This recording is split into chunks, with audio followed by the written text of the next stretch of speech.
That didn't work. Oh, that didn't work. It takes a second or two. Okay. Let's see. Where were we?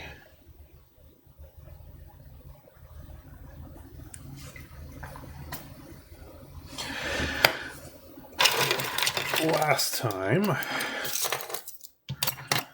I was... Oh, why didn't it... Oh, I'll look later. Last time I was masking and cutting still. This is what it looked like after I unmasked it and I painted the other ones. So we will first see how these turned out. That's cool. It worked. Nice. Alright. Let's see where we're at first. Let me get the proper eyewear on.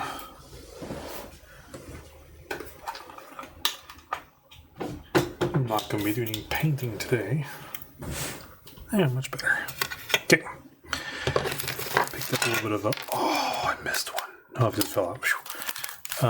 Picked up some extra sandpaper.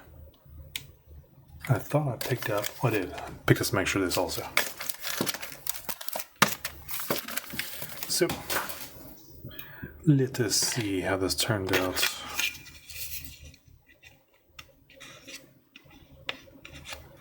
The big unveiling.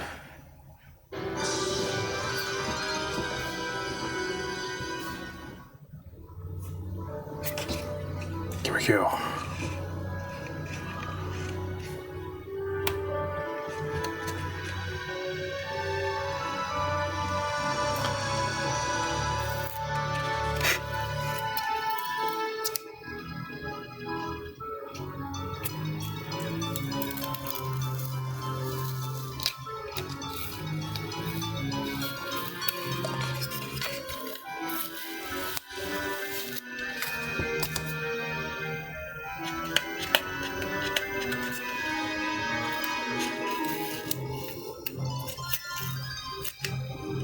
So far, so good. Nice.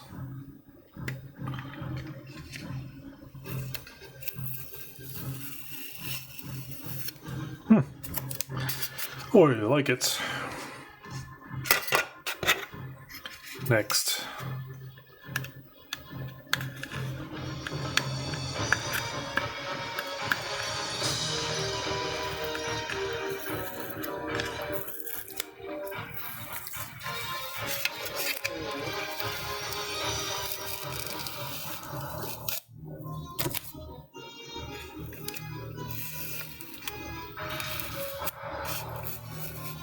Yes.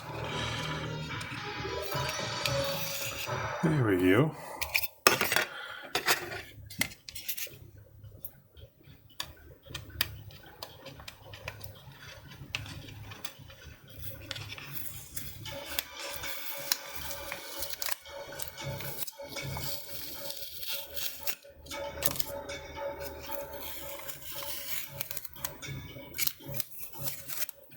Okay, that is done.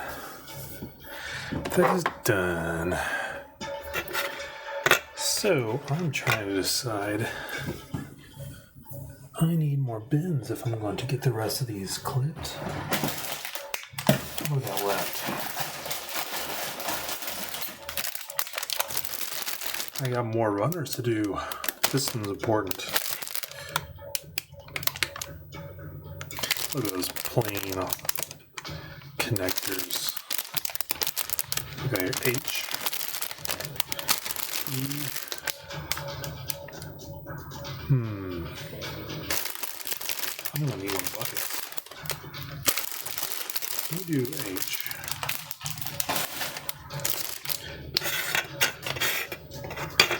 Let me first have some fun with this. So, why not have a little bit of fun? It's all fun plus extra fun. I'm just trying to figure out my plan for how I'm going to approach this.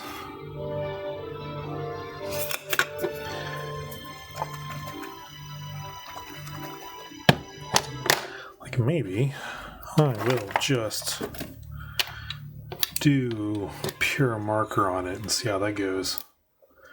Let me get my shade off marker and this one here. I like the clean lines of this.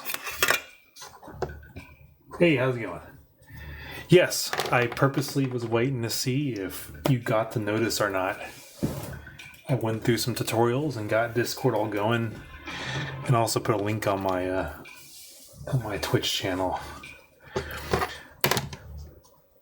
Today, I was trying to decide if I was going to start with cleaning up on the runner or have some fun doing this. I got these all painted, and for the last batch, nice. Yeah, you know, that's Discord. The last batch I did in the previous stream, like I've been slowly painting them in a darker color. See how it turns out. Don't know if it's been worth it. We'll figure it out. I was trying to decide if I was going to do panel lining or marker. I was thinking about going with marker. If I don't like it, I can always repaint.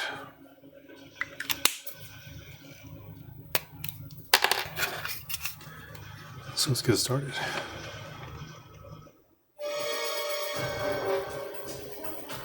Just get real messy at first.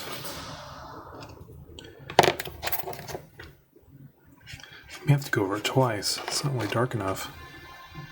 That's why the panel line, like the panel liner, because it's a lot darker.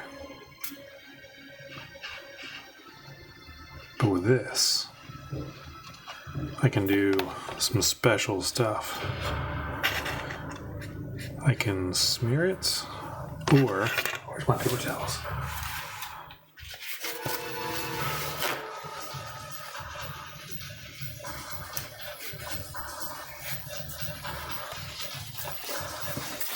Yeah, requiring screws. That's a new one. I think I've had one model one time that had screws on it. Did you have to pre-drill the holes, maybe?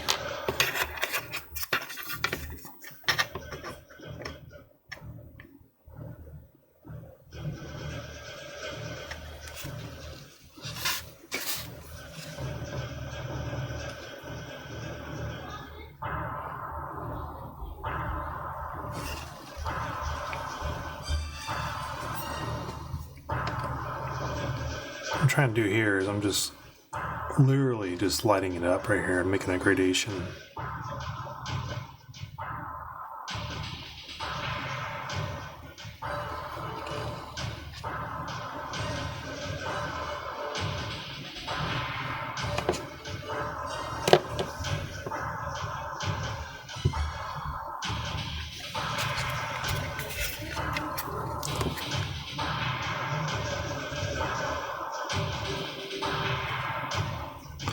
Early on, I was strictly just panel lining, but the moment I learned more about this marker,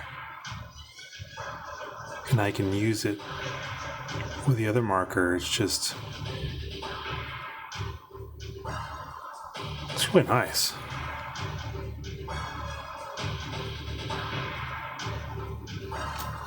Just gonna make sure you clean it off after each swipe.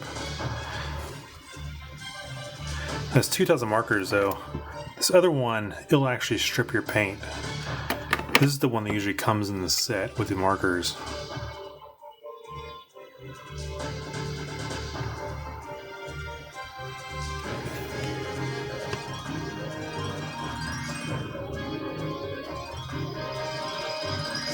Yeah, if you're having trouble screwing it in, I bet I'm curious if you did any pilot holes. If you got to drill in just a little bit.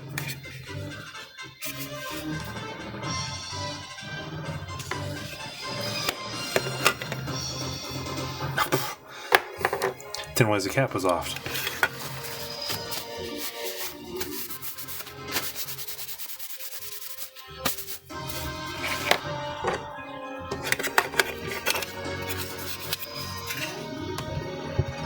I should put my gloves on for this.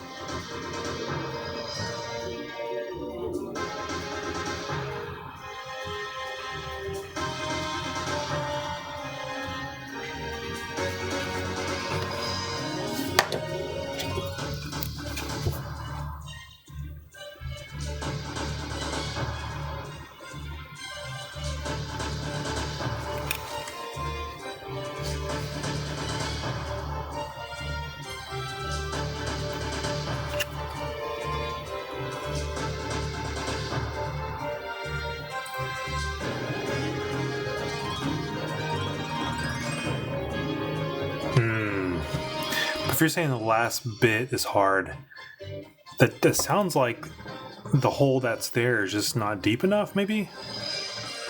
Again, I'm just guessing here.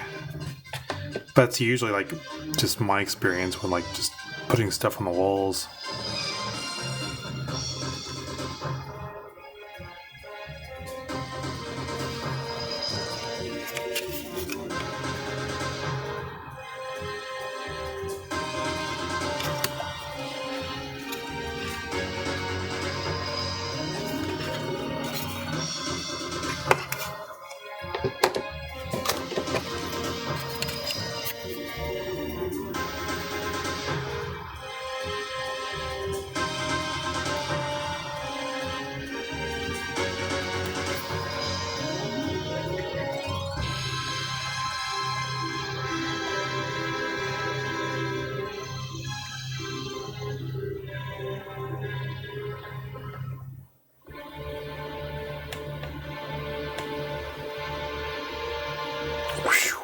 I feel like it's going to go off the line there. Oh, it's all the way through. Oh, God.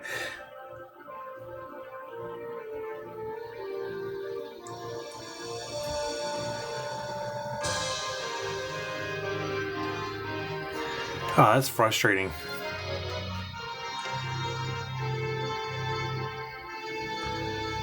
Yeah, definitely. If you can see it on the other side, that's that sounds like it's good enough. Wait, how big are the screws?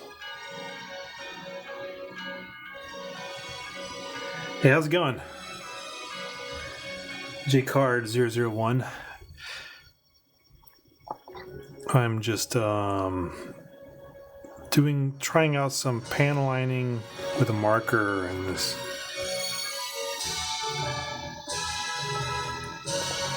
See how it goes.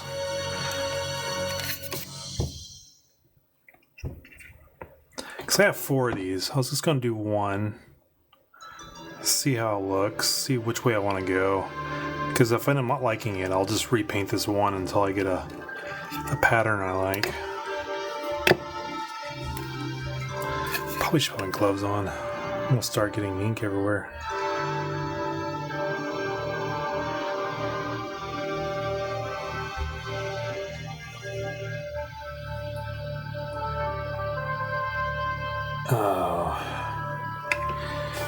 So the screws combining 2 pieces.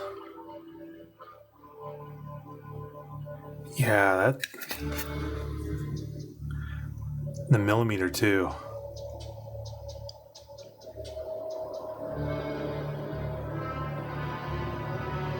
That's so close.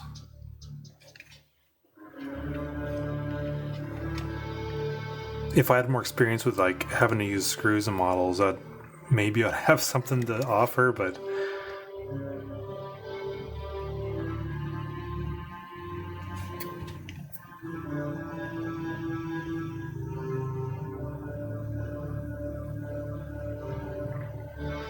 what's going on here? I think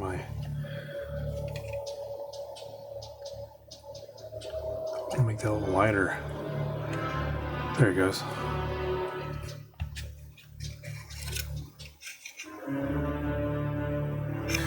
Yeah,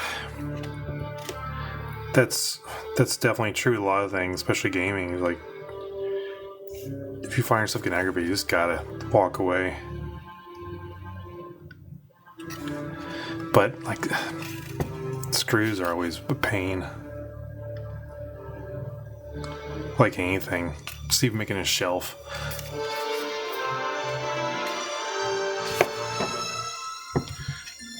This is too dark.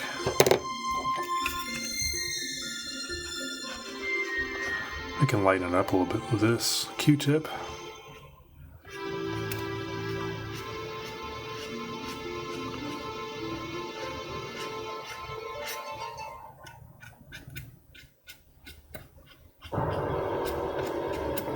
Yeah, man. Oh, 1.2. Oh, they are small. I wonder if you have a hard time not stripping the head.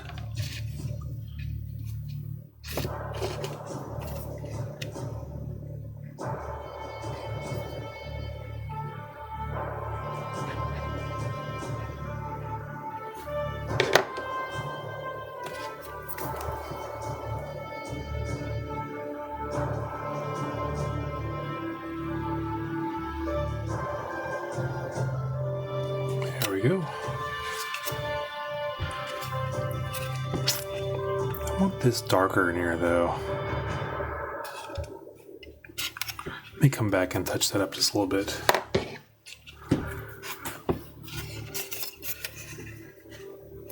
Probably make these silver eventually, these little divots. I'll start with darkening them up just a little bit.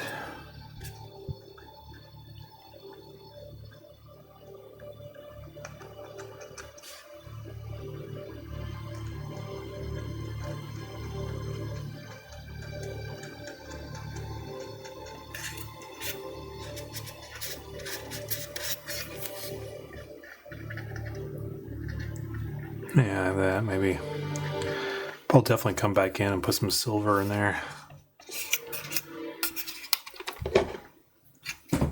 Give it a little shadow base at the beginning.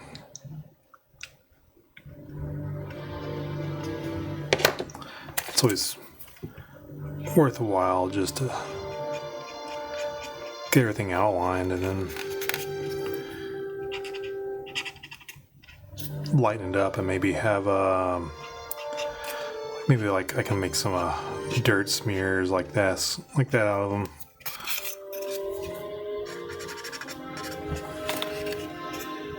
Okay, let me do the outside.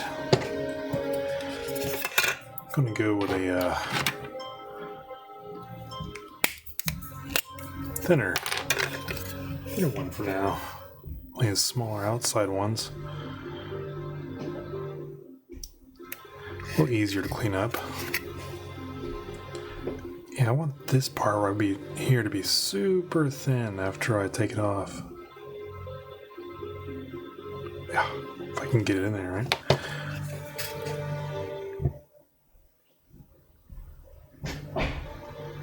Just want a hint of shadow, because I'll be using the weathering. A little bit too much there.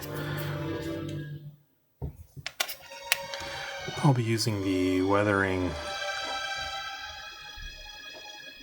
makeup kit on this part.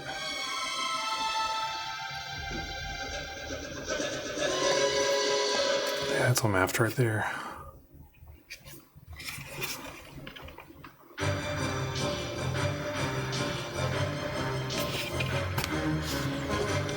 Yeah, I like the way that turned out. That's nice. Although I took too much off right there. Oh. Didn't clean my tool. There we go. This goes under a piece. That's why I'm not cleaning that up too much.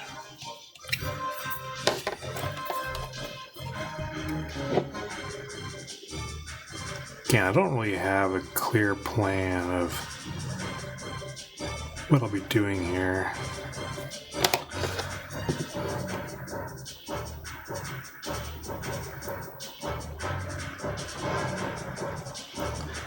Just kind of going as I go along. See if I like it.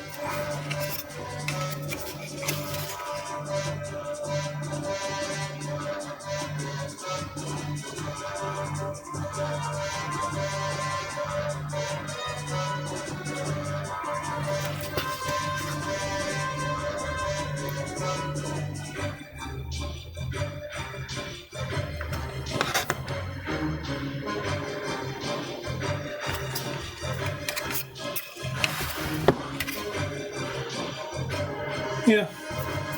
After I put the shade on there, it's going to shade it upwards. Put a little masking on there.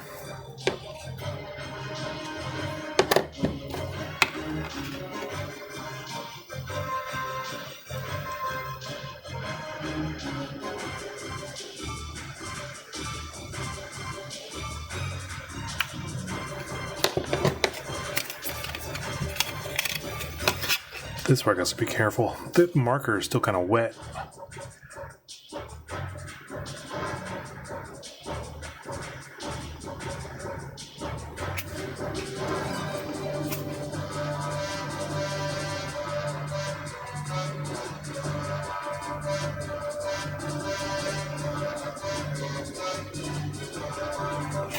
On previous models, I didn't use this technique. I just got a Q-tip and just smeared it until I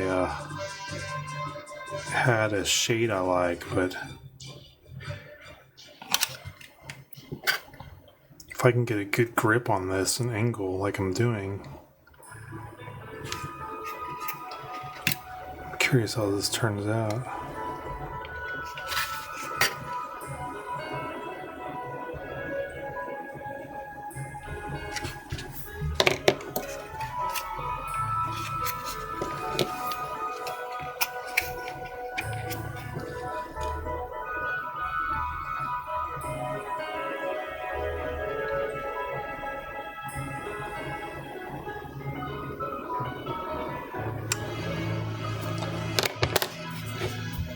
Looks like right here I'm more interested.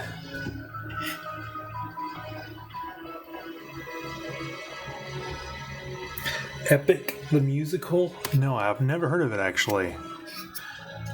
Is it based off of anything or is it original work?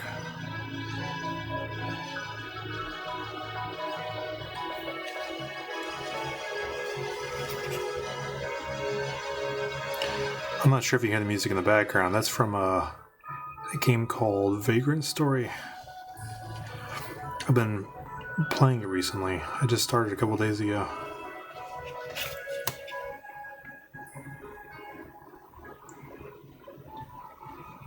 Interesting. No, I've never heard of it. You said it's popular in Japan? Oh, you don't know if it's popular in Japan. Yeah, I haven't heard of it, but I don't know if I am in the right places to be exposed to that. Like, I don't have a radio. Well, normal radio.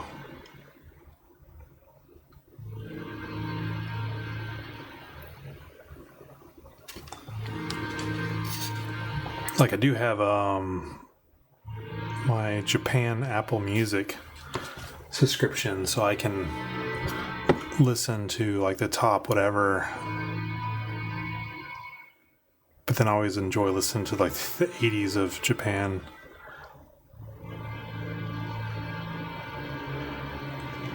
It's so happy and carefree.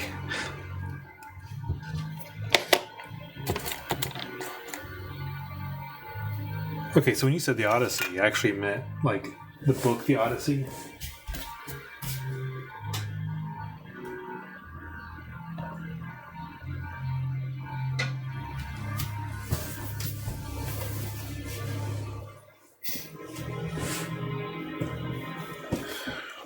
Yeah, I love Greek mythology. I can't say I'm a big scholar of it or anything, but when I do read it, I always do enjoy it.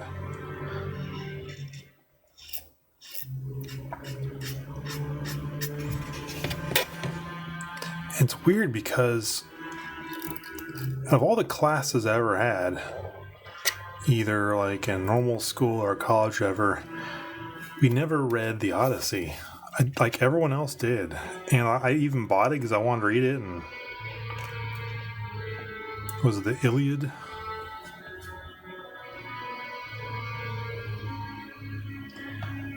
Yeah, I remember I started reading it, and I was kind of surprised it was kind of in a poem form, like in small verses. But that...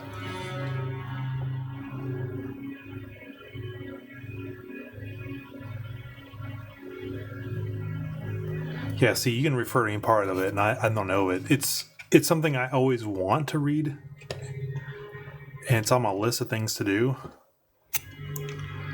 And, a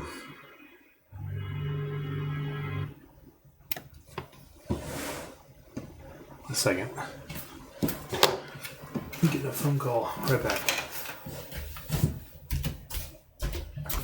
Hey, much.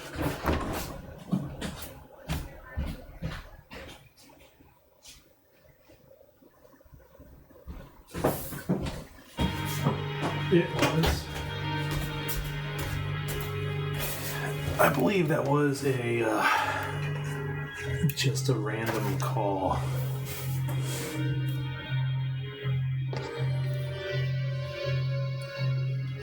I'm expecting a package, so I thought maybe the delivery people were trying to call me just now.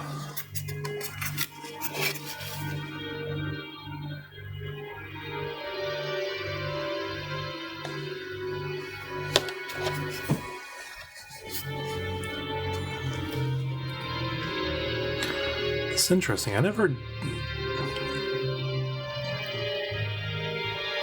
have to see if the shininess of this kind of fades away. But I'll like judge this method after I get all the weathering on there. Ah.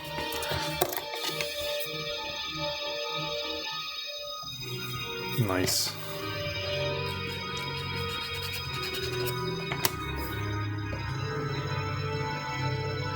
Oh, okay.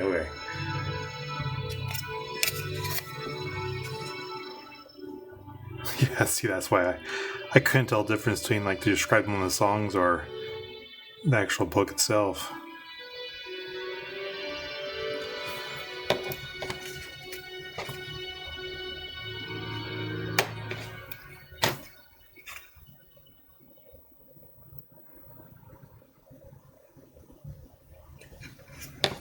Man, it's raining a lot today.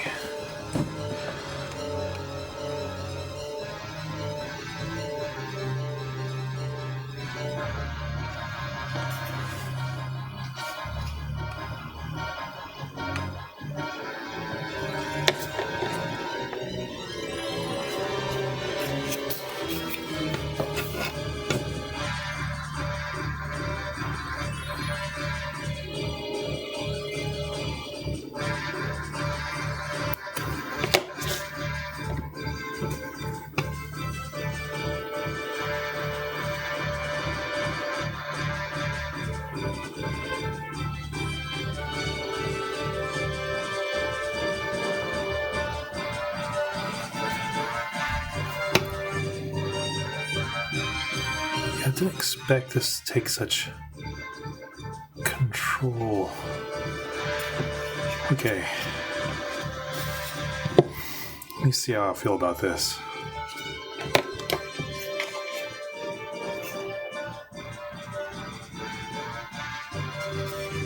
Now, I did spray this with gloss, so it's easier to smear on and off. And I'll do a can of matte after I'm happy with it all.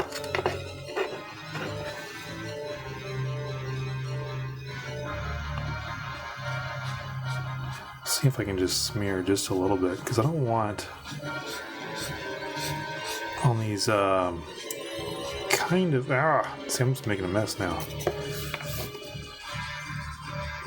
That's what learning is all about. You just make a mess and figure out if you like it or not.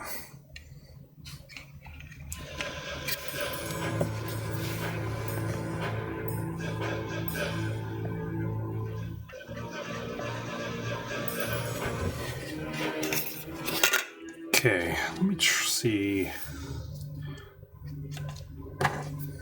Wait, where's this guy? This wrong cap. What I wanted to do next was this. Because what I want to do is I want to put just a little bit more shadow on this piece. I want to make this piece look like it's separate.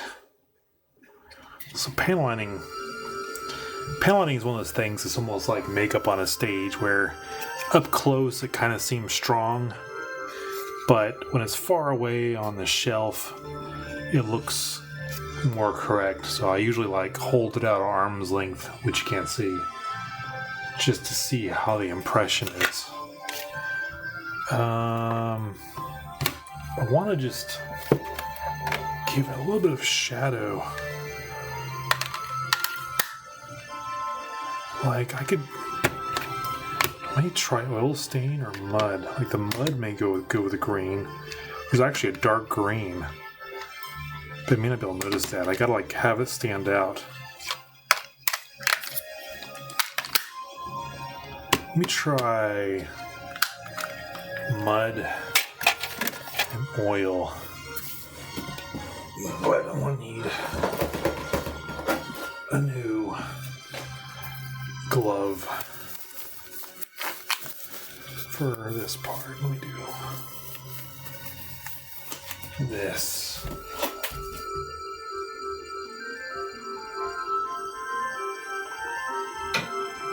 Oh, let me try something. I want to see if this works.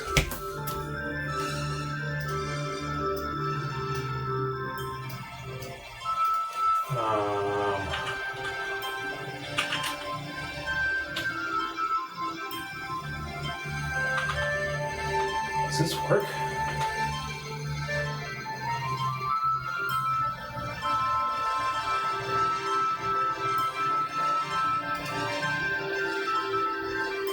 Did that work? Oh, that's horrible. How do I turn it off? It's like scrolling. Did that pop up on the stream? I'm curious. I tried seeing what gold did.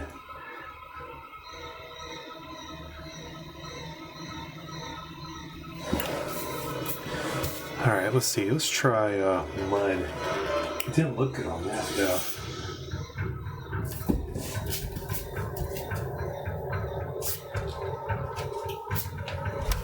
Alright. Here we go. Let me go oil stain. I'm gonna go safe. I'll get a new brush. Nothing like the dollar store. Wait, one is open. Where's it open one? That one is open.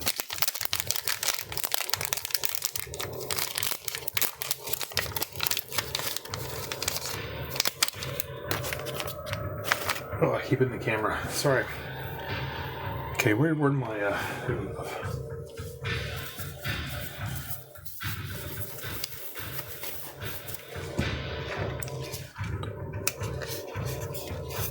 Oh yeah, and also I didn't want. I have these ideas in my head. I always on the edge of going too fancy. If I go beyond my skill, then I'm never getting done. I wanted to see how hard it would be to do gradients on one side of it. I didn't want to like have to mask everything. Here's what I'll do. Let me first try masking.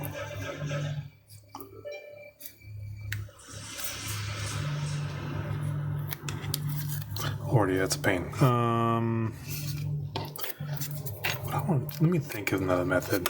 I need like a paper or something. There's this. I'm looking for something that can. Maybe we'll just mask it as I go along. Let me see. Let me try that. Quickly mask right here.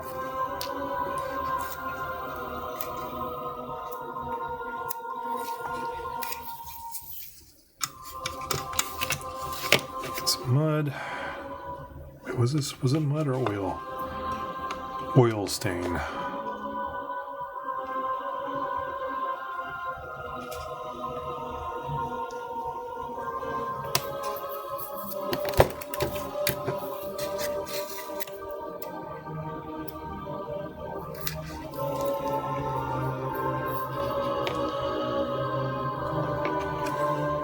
And the purpose of this, at least to my imagination, was that I wanted to give it some shadow on one side of this.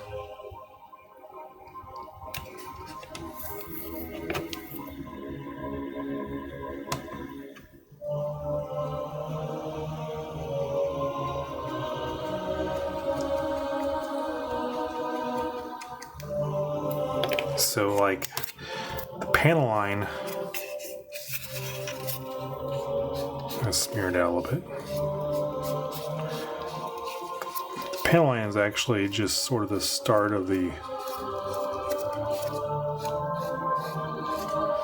shade. It's a light. The lighting messed up. Let me see. I can see that. See, now in this case, the panel line is a little bit too dark. Let's see if I can lighten it up just a little bit. I kind of wish.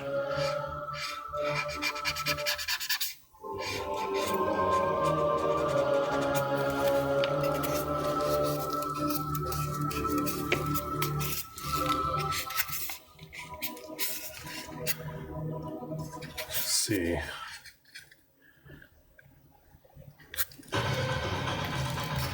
Try this over here now. I can use my thumb as a mask instead of.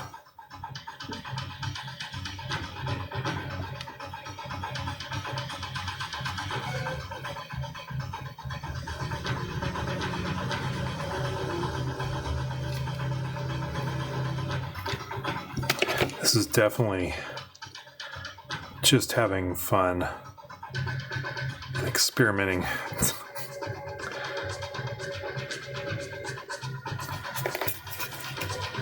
I want to get that in there a little bit more. I want to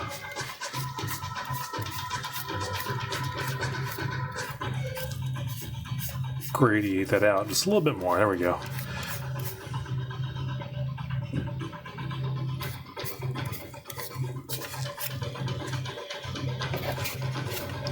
Can almost just, yeah, use this glove as my masking. I just blob it in there.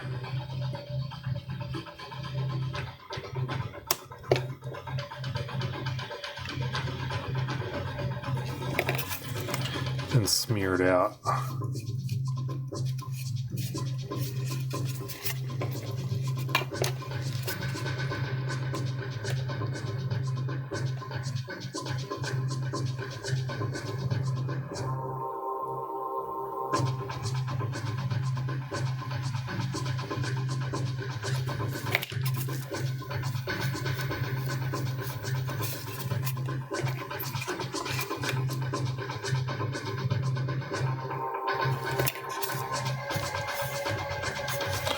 I don't know. Can you see on the camera? How's it look? That kind of shading. I'm trying so the panel lining looks too rough. Maybe I need to lighten the panel lining up a little bit. It just kind of looks like a marker.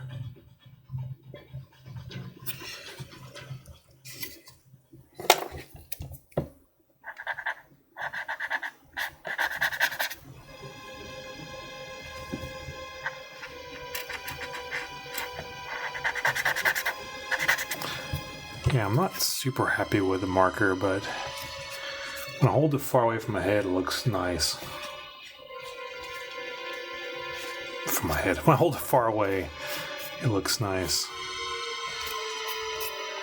And then when I do some chipping, like I'll get a sponge and I'll start doing some little bit of damage. Let me finish this up. Because if I can make one of these look good, I'll follow the same pattern for all of them. And pretty much the same pattern for the rest of the model.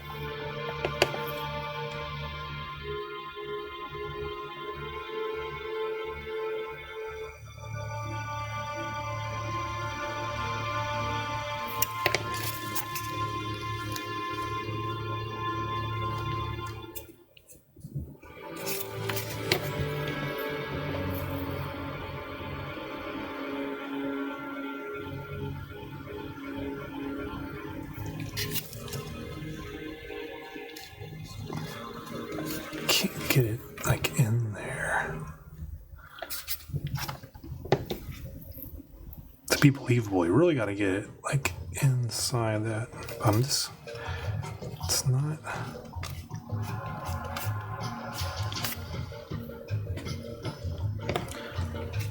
Come back to that. That's interesting.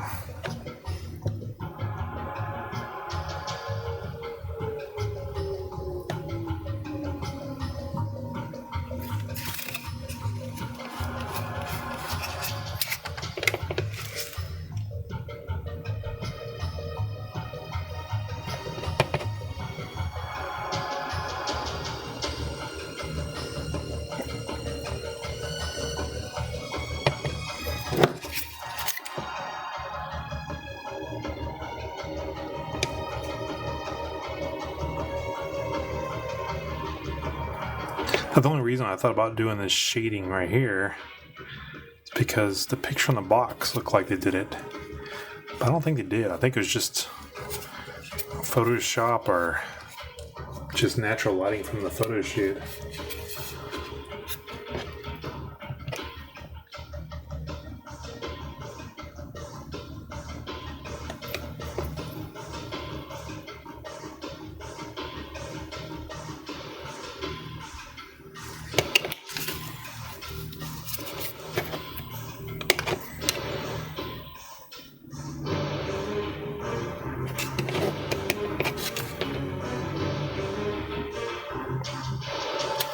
Go around the whole perimeter,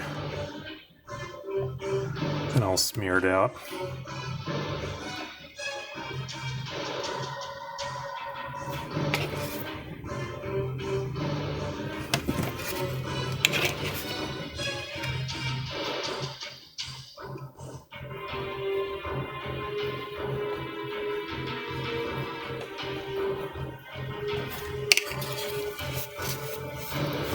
See how that does. I want to get closer in there.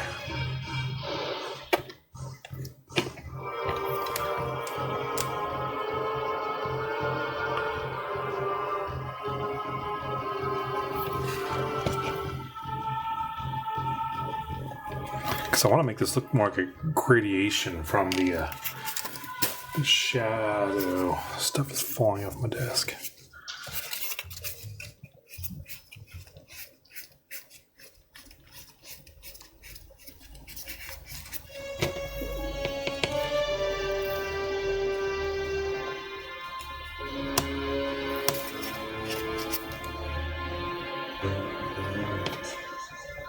Yeah, like that. Especially like on the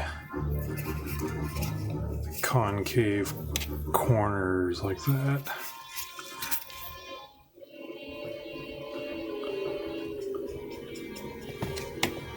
But I definitely don't want like little light areas right next to the lining.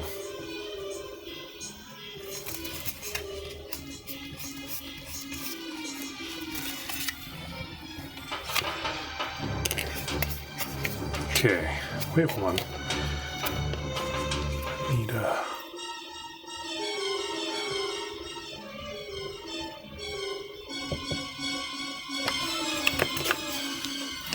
did not put my model in the blue.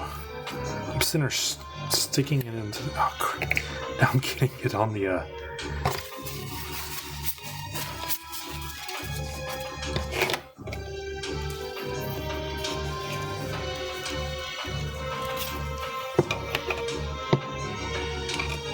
Yes. Hey, Norm from HR. I've seen a lot of people put this model together, and I've seen just figure kits of it. So I'm trying not to go too crazy. There's some things I would like to do with it, like this. I want to see if I can make one of these look half decent. Then I'll do the rest of them the same way, starting with a little bit of a shading, and see if I like it or not.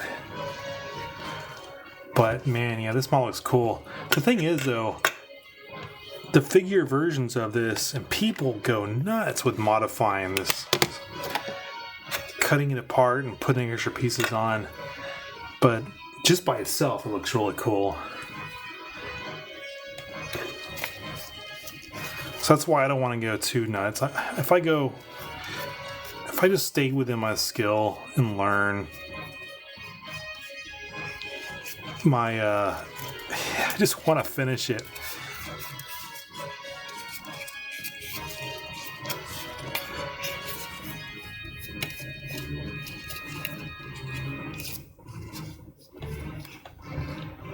So, Norm from HR, have you put this kit together, or you just used know of it?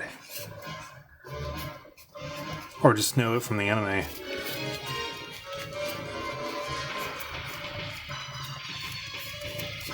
Because right now at all the stores here, like, it seems like it's on display. Oh yeah, that's right. Speaking of on display.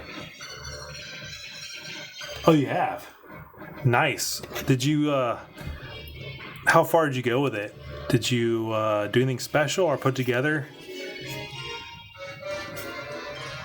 Because, again, I'm trying to decide how far to go with it. It looks, even just out of the box, it looks so cool. And my worry is I'll do something, trying to be fancy, and just never finish, or I'll look bad. Like, even this alone, I think I could stop there. But I do want to do some, I'll do it later after I do all of them.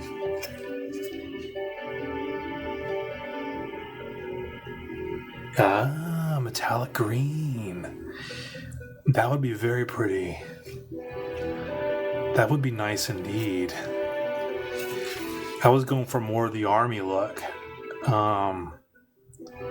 Yeah. That is nice.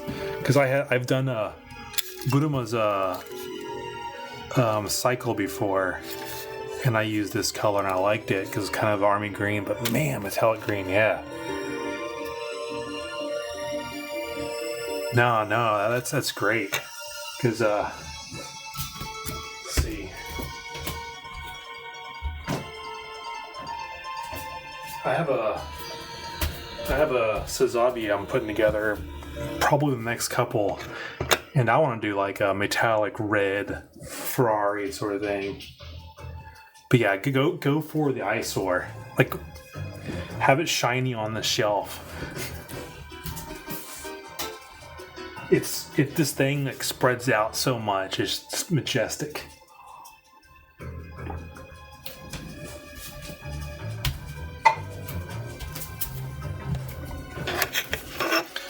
So in terms of the basic lining, I kind of liked this pin technique.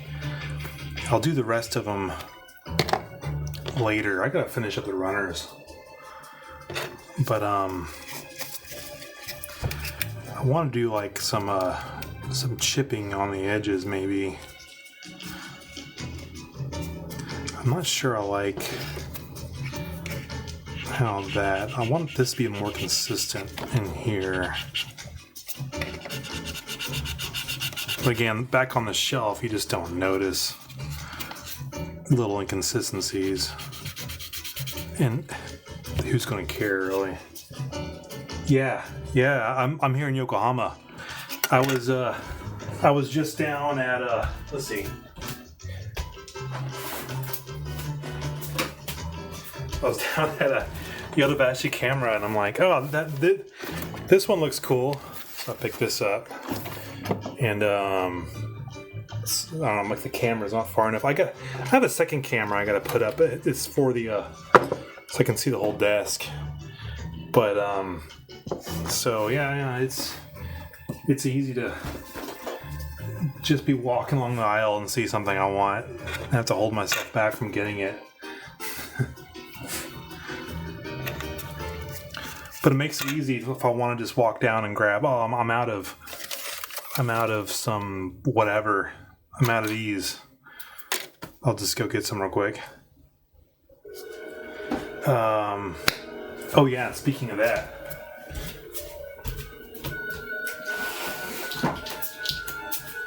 I was at 7-Eleven and I saw an interesting magazine. Take off this glove real quick. Ugh. This side, like right here. No! I don't want to mess it up. Second, let me clean this off. Boom. This was sitting on the shelf of 7-Eleven. I'm like, this is gonna be cool. A lot of these like talk about techniques or whatever, or new kits that are coming out. It's all taped up.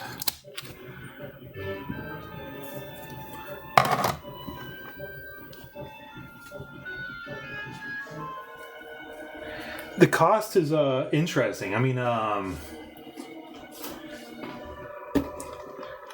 it was mentioned to me how like in the US there's good sales stuff, but like this one here was 6,000 yen. So I mean, with the current conversion rate, you know, what is that? What is that? 150 per dollar? So what is that, like $40 or something like that? But it's still, even 60 for such a huge model is pretty cheap. But yeah, that's one reason I do this, because it's such a nice hobby. Even if I mess it up, I'm not out that much money. Now there are expensive models. Don't get me wrong. Oh, look at this! Like it was inside here, in the second magazine. Oh yeah, Australia. So I wonder, it's like, do you get big markup on these models? Like, what's the average? Well, I guess you'd be giving it in your local currency. I don't know what the conversion rate is, but does it seem high for models? Actually, hey, this is nice. What is this from 1990 2000s? Is that?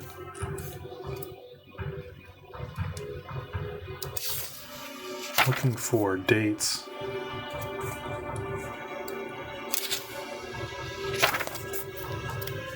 Oh man, I wonder if these models are still available.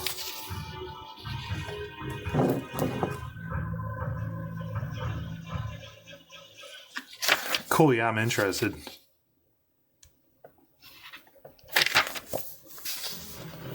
This action pick. That's cool. It transforms.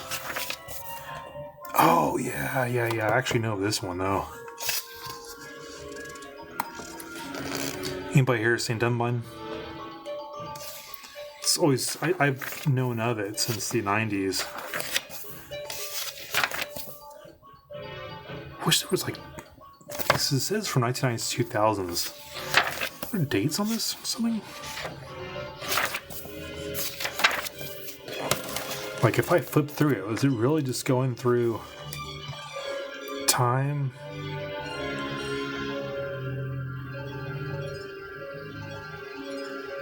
Okay, so yeah, HD, that's pretty good. Convert to 3,000 yen. That's about right. Well, let me think. I don't don't have the boxes anymore. Like, let's see. Yeah, I mean, this HG was, I think, around 1,800 yen, so almost 2,000 yen. But, you know, they're all like different prices for all HGs, so if it's in yen still, it probably is the correct price. But still, that's a good price. They're all around 2,000 yen for HGs. Oh, really? Yeah. I bought this one. Yeah, the Zach. That was exactly. I remember paying about 1,800 yen. But then this one right here, this is really cheap. This was like 1,200 yen. Because I picked it up because I wanted to play around with some weathering techniques on it and just lather it with some other stuff and not worry about messing it up.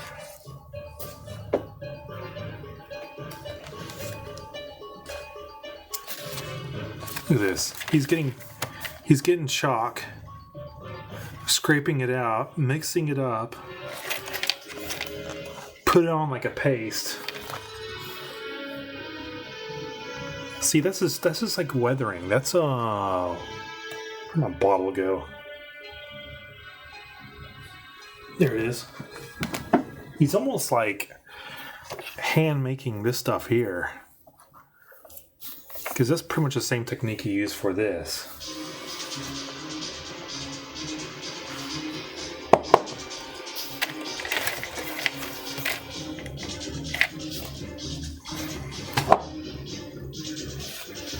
Boy, just using graphite on that.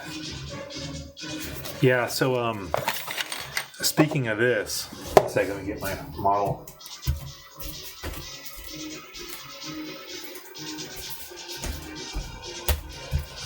That's where I wanted to see if I just like plastered it on there, how would it look?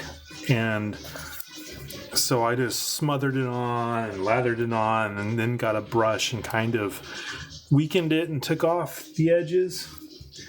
Like up close, it looks really messy, but far away on the shelf, it does look like he's been playing in the mud. But again, I was just playing with this stuff and just seeing how hard it would be to take off and dilute.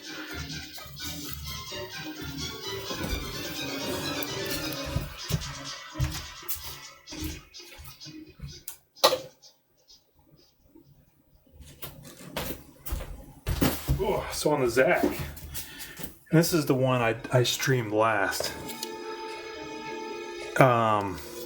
It was this one.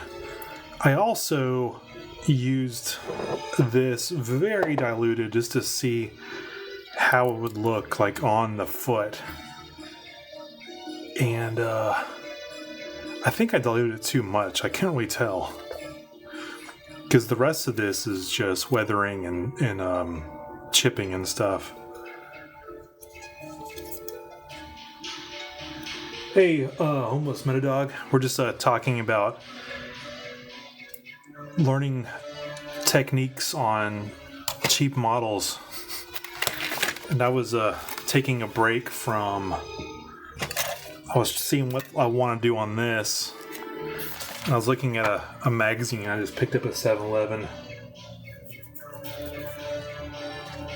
What part did you drop? Did you find it?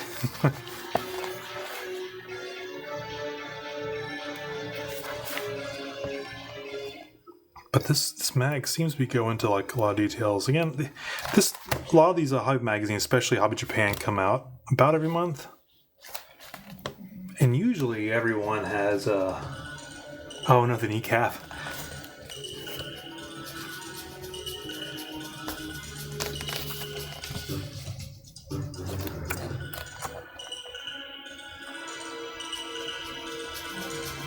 That's interesting. Okay.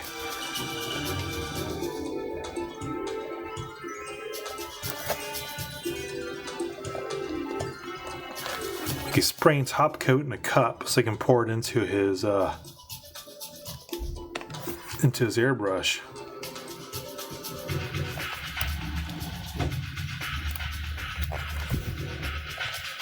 There we go. Speaking of gradations.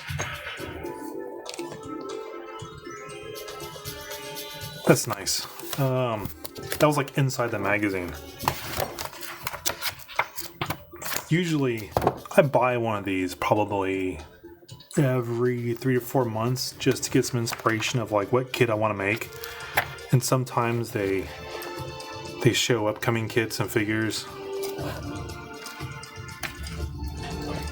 It's just tempting when you're like just walking a 7-Eleven and it's just sitting there. Oh yeah, look at that.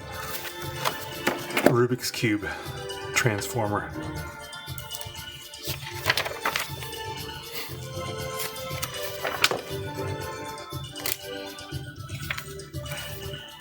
Yeah, I'd love to put an Evangelion figure together someday. Just don't think I'm up for that yet.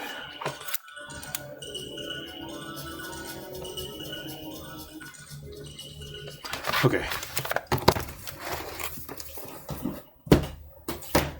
Let me get back to the model.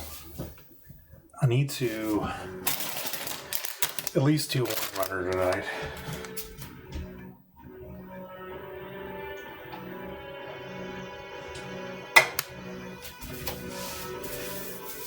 But I'm so tempted to continue trying a few techniques with this.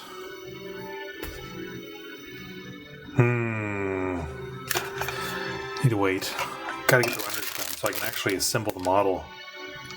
Because once I assemble the model, then I can kind of make a plan for the story of whatever battle damage it might have.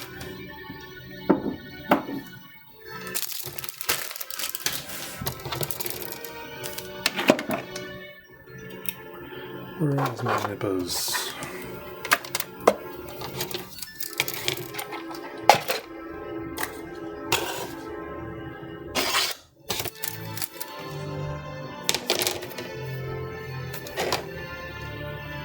Yeah, this is... I only have a few more runners left to do. And I can start assembling.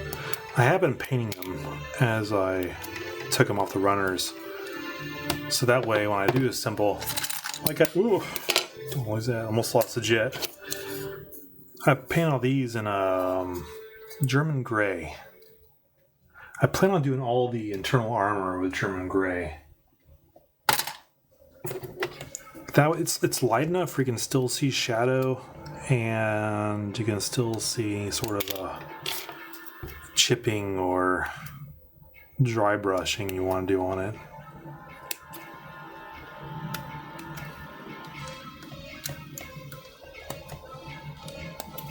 Golly, these nippers are definitely getting dull.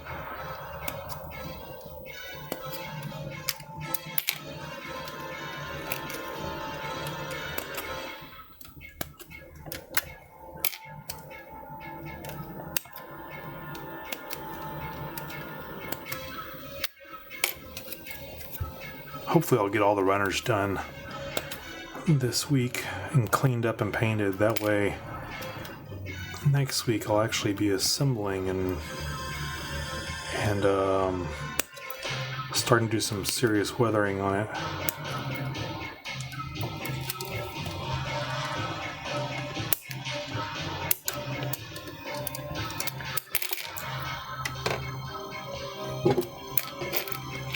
I was always wondering if there was another version of this model out there.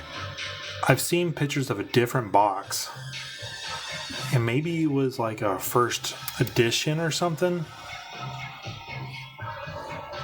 The picture I got on the... So, there is a green one. So, I mean, this one here is green. The picture I got on the stream there in the upper left-hand corner, that's the box I have.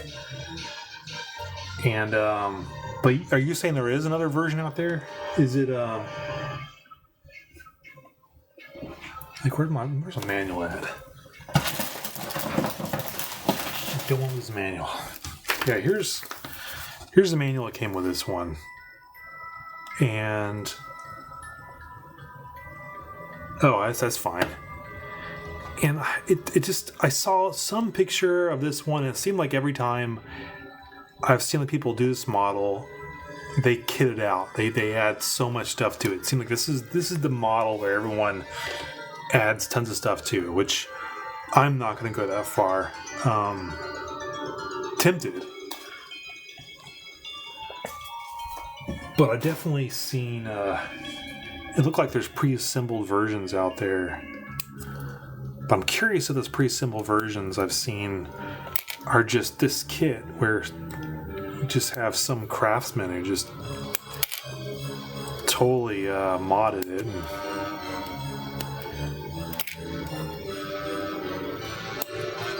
just this kit is just like a lot of kits look really cool and people add and mod it, but this one, I don't know, it just looks really badass.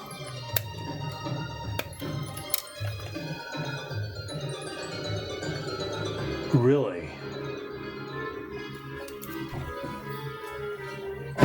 Let me see. So that would be 100th. Okay, yeah. Is there a grade to it? I mean, I'm curious if that's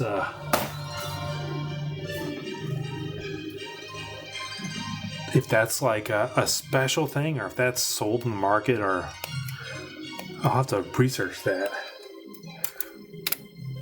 Because after putting this one together, hopefully I don't lose these pieces. The last thing I want to do is lose a joint.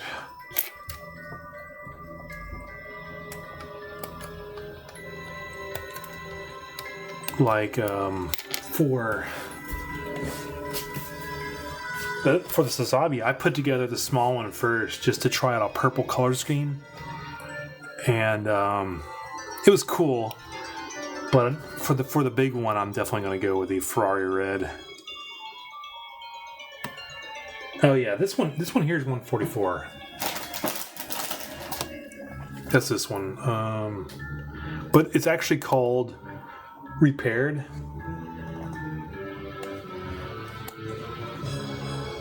Because this is the prototype, new type. That's interesting if there is a variant. It seems like there is one out there.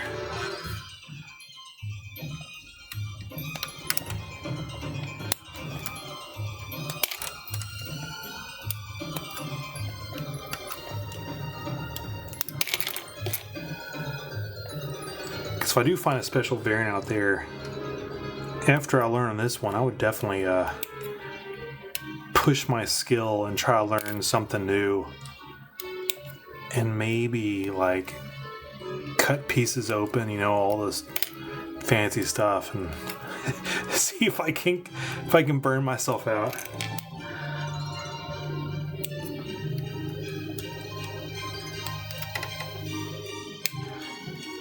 Remember from my the Max Factory Valkyrie put together, that almost burned me out. There wasn't many pieces to it, but it's just the amount of detail each piece had was numbing.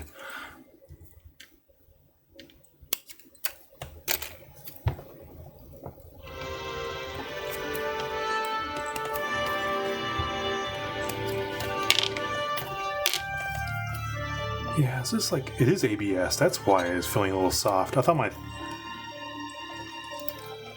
that's interesting. Huh.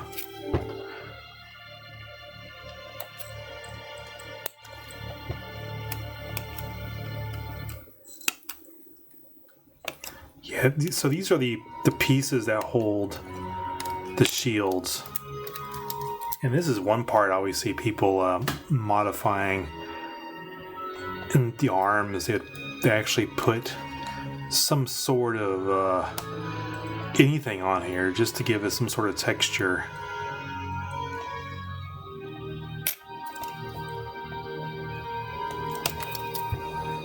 And I've always seen those spare parts on the shelf here at the stores.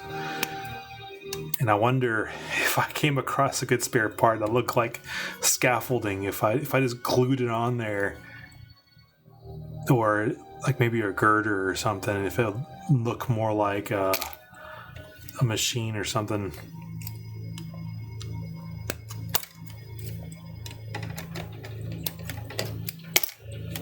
Okay, I think I got that runner done. And the next. Actually, it went faster than I thought it would.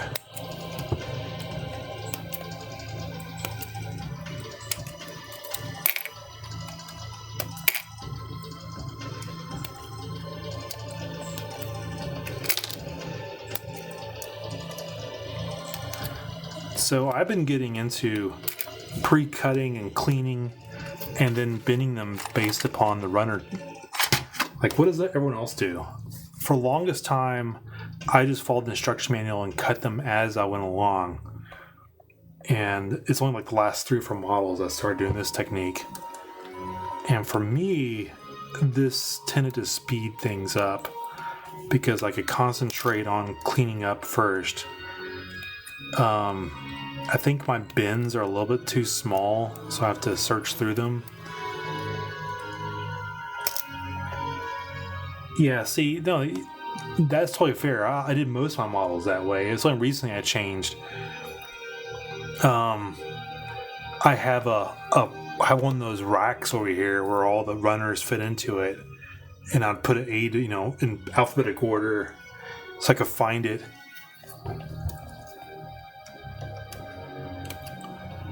And I haven't quite decided yet. I'm leaning toward, for me, maybe pre-cutting like this works better. I've only done like the small HG models with that technique before, like the last couple I've done. This is the first sort of, well, I say smaller HG, the smaller models. This is the first bigger model I've done like this. Well, curious if it's fine.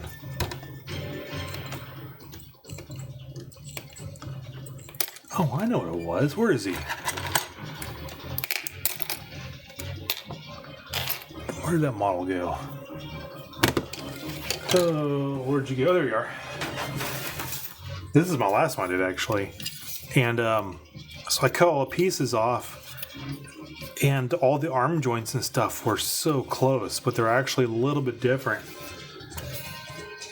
So pre-cutting and sorting almost worked against me in this one, even though there wasn't that many. Luckily, there wasn't that many pieces to it. It fit together pretty well. But yeah. This one seems like all the pieces are pretty unique. While this one, a lot of the pieces look the same.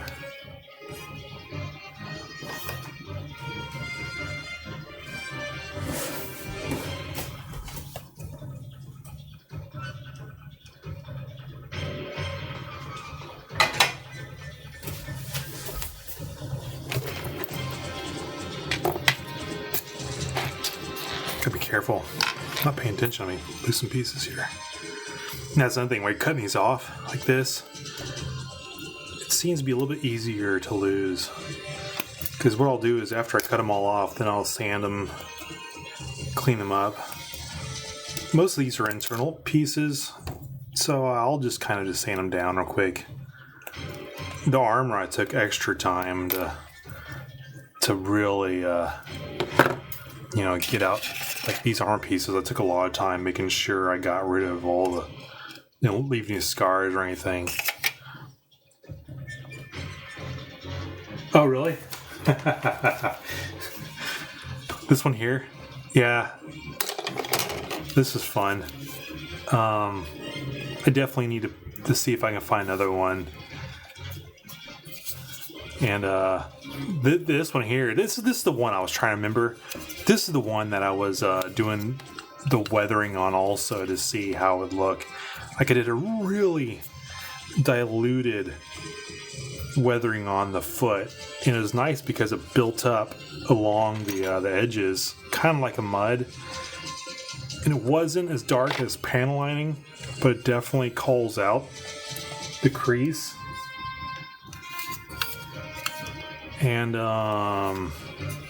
Yeah, this is also the one I was playing with, doing like slight weathering along the panel lines just to bring out the shadow. But I made a few mistakes when I was learning, and I think I could do a little bit more. Like I want to do a little bit more of a shadow along these creases, but he's done.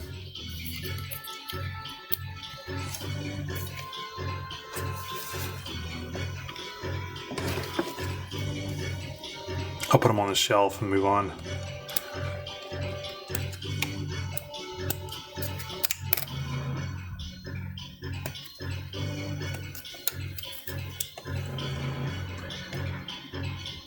So the RG, let's see, you got. Dang, I already lose my. I was trying to keep all of my manuals here.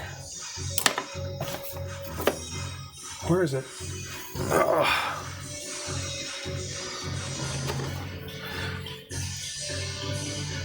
Is the RG? Oh yeah. Oh wow. RG Zegok. Yeah, that'd be a pretty fun model.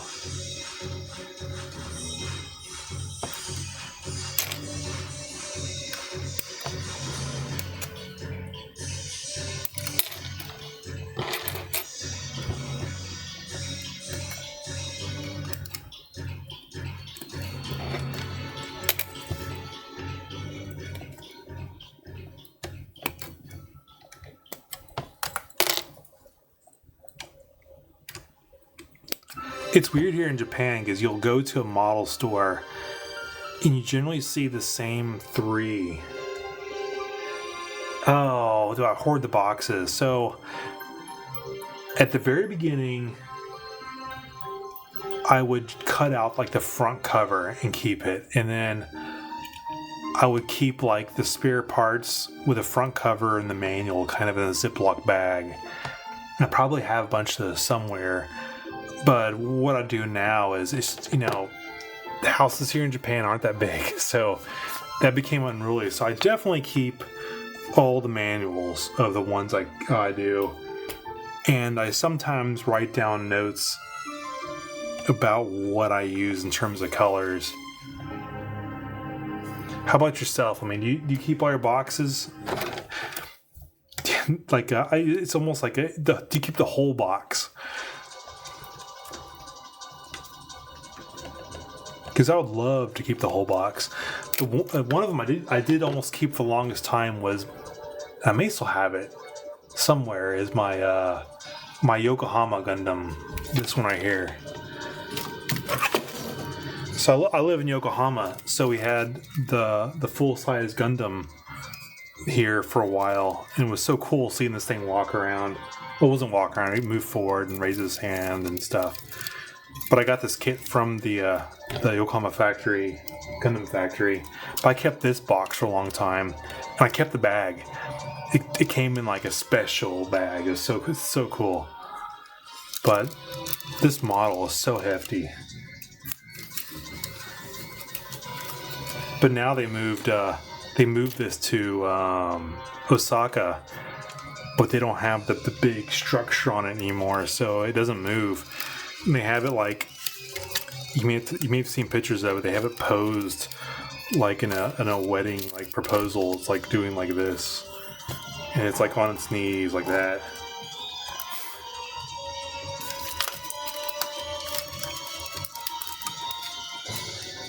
Yeah, see, this top of the box, the manual. I think that's the best way. I mean, there's no reason to keep the full bottom of the box.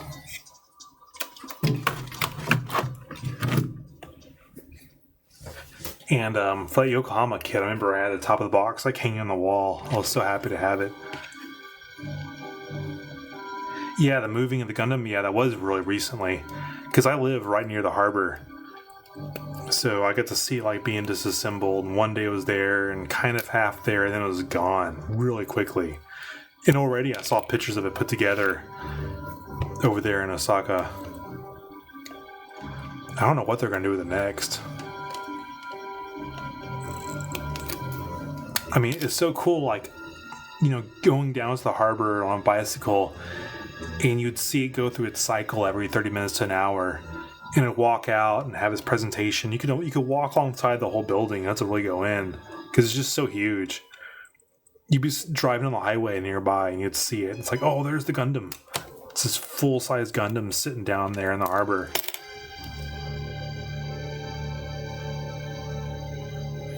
Ah, there you go. Using the bottoms as risers for display.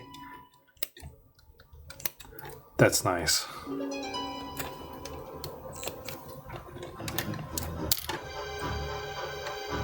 Yeah, I just don't have room for all the boxes. I have barely room. I think I have 3 models now on after this one I have built up. I'm trying not to buy any. That one I showed a little bit ago, I don't consider the mistake, but I had to buy you have to spend like Gosen yen to get your parking free. So it's like, well, if I have to buy something, I want this.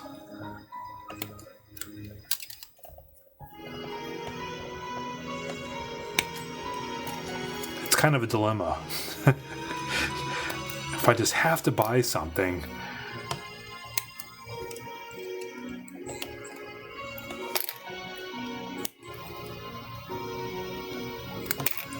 what am I to do?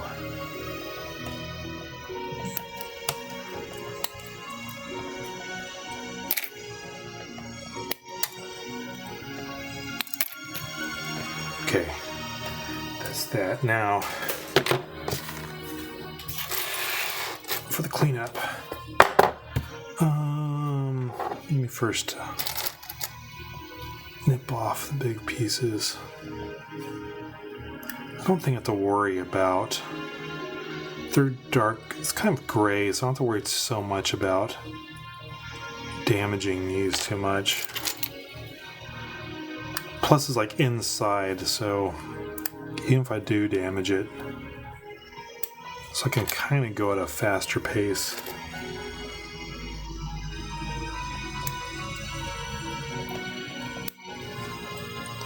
And I will be painting, like I said, I will be painting all these a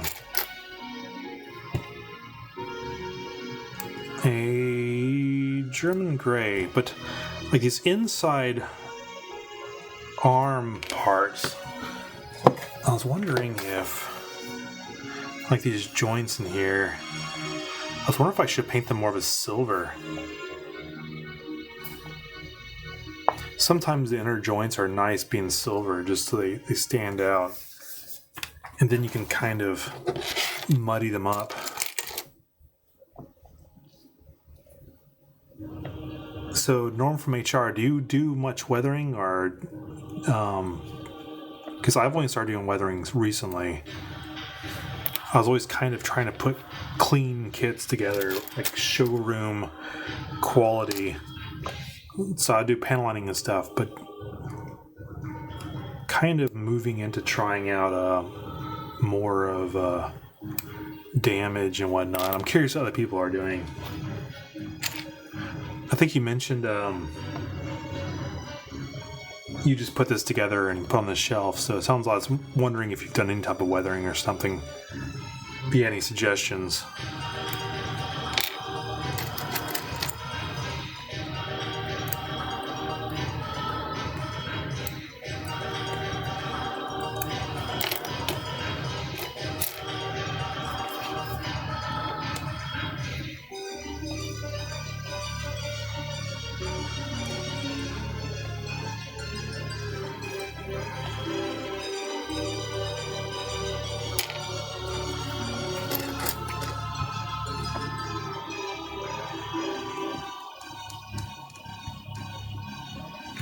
Yeah. Scribbing or scribing? I bought something to do that, and I agree. I want to do that more. This model, especially,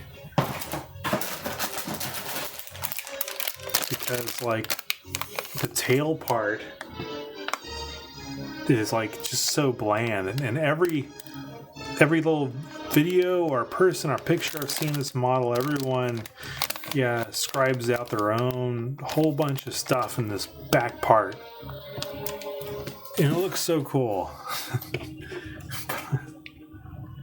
Yeah, and I want to do that. I need to find a better, cheaper model to really play with that on.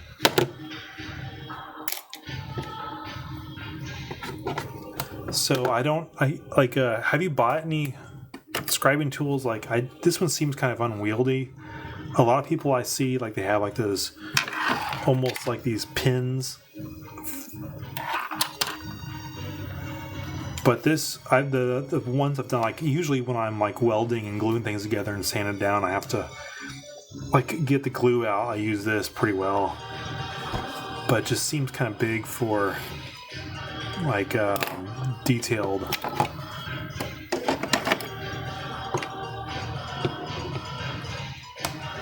Yeah.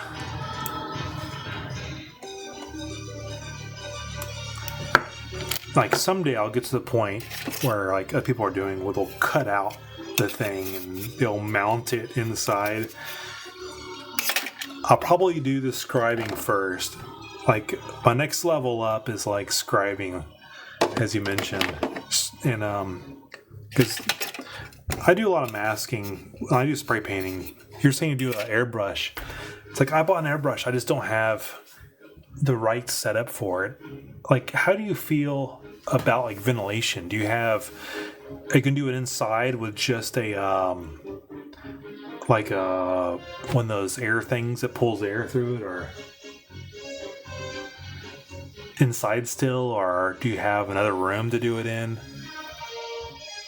I never got an understanding of how worried I should be about the fumes, especially a room with a computer in it.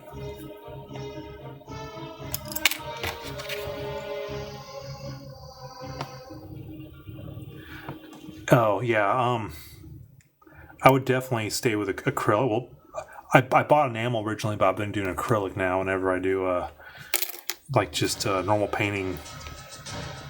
Are you gonna do acrylic, or because I would think enamel, you definitely want good ventilation. I have this small patio, and I was always considering semi-walling it in and getting some sort of enclosure and having the filter outside. But then I don't know, if you're outside, you may have some breeze and that might affect the airbrushing. Let's see what I find. I bought long time ago, I would say 4 years ago, I bought an airbrush set and it did perfectly well for my experiments. But again, after I moved and I have a space for it, I got the pump down here next to my feet.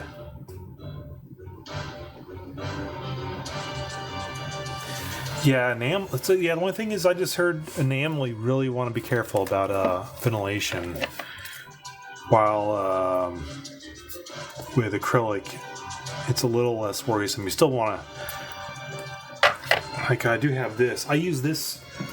I bought this mask a while ago, and I've used it for usually just even my spray painting outside. It's really fun. I like wearing it.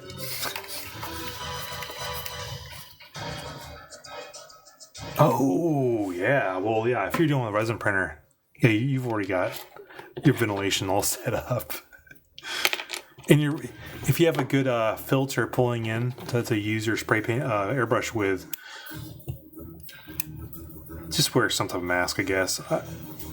That's why I'll be curious once you get all set up, how you feel your ventilation is. Because a lot of people I see, they don't really seem to care. I have a friend who just does it in his kitchen. In his dining room, he just sets it up and just points a thing out the window and just does whatever he needs to paint. But he's more of an artist. How bad's the resin printer? That's the type with the laser and it pulls it out of the... it pulls out the goo as it prints it.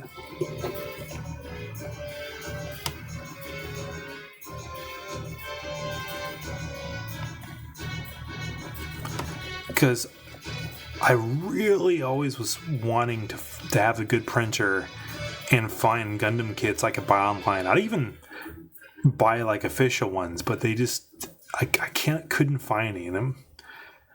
I just don't know if I didn't look well enough, or maybe it's just easier just to buy the kits.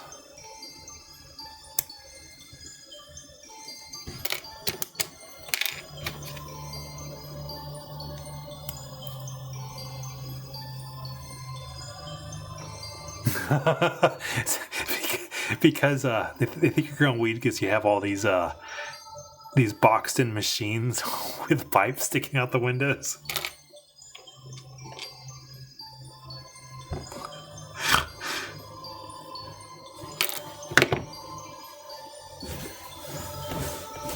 That's pretty funny.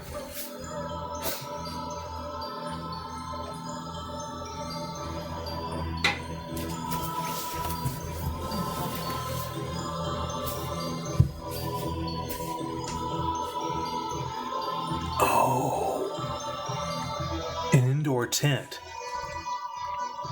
So, like, because your grow tent. So, you got like a greenhouse sort of tent, right? Is that what you're talking about? It's kind of like a plastic frame. Oh, a frame with like a plastic clear cover on it. Because I saw those on Amazon, and that always tempted me. I'm curious at how that's working out for you, if that's what you have.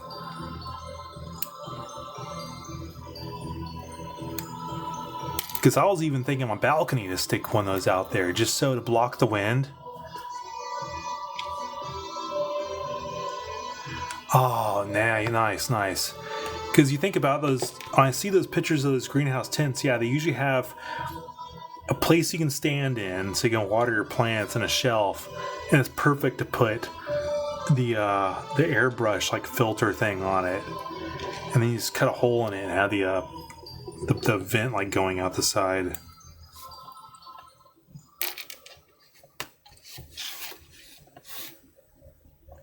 Oh, but it's small enough to stick on a desk. That's even better.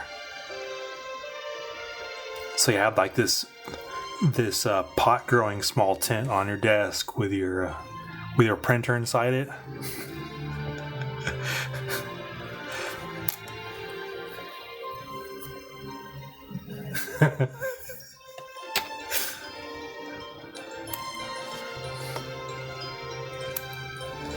That sounds like a solution.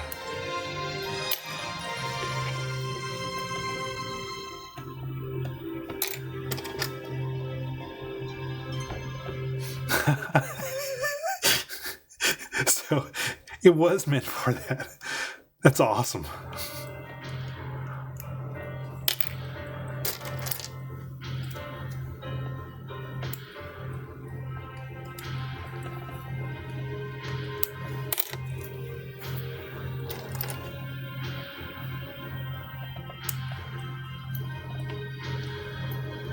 So is it visible from the outside? Like, can they see the the weed branding?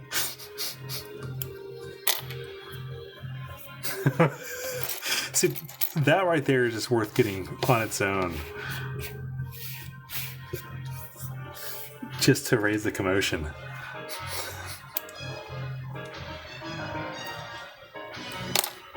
Until you get raided.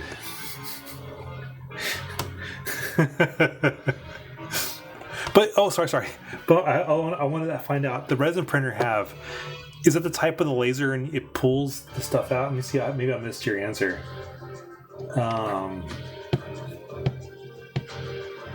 That's cool. That's something like I've really wanted for a while, but I've always heard ventilation was important for those. And after moving to Japan, I keep seeing them get better and better and cheaper. It's just so cool what they're doing now with them.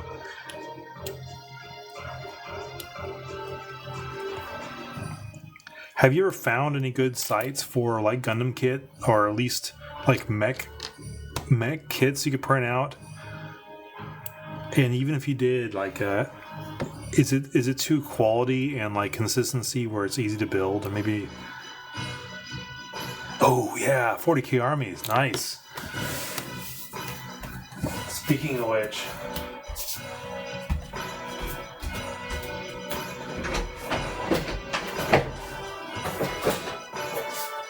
I gotta get back to painting.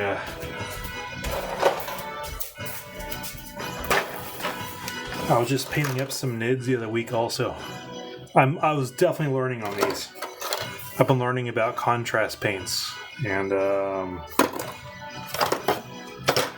it's been fun.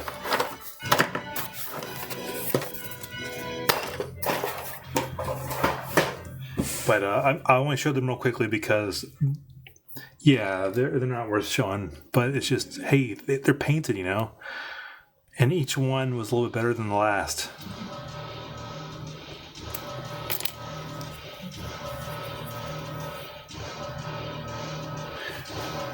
So when you do your 40k, do you do a lot of modifications? It seems like after a while, like that's the fun part, is trying to mod your kits, your 40k kits to look like the specs of your unit.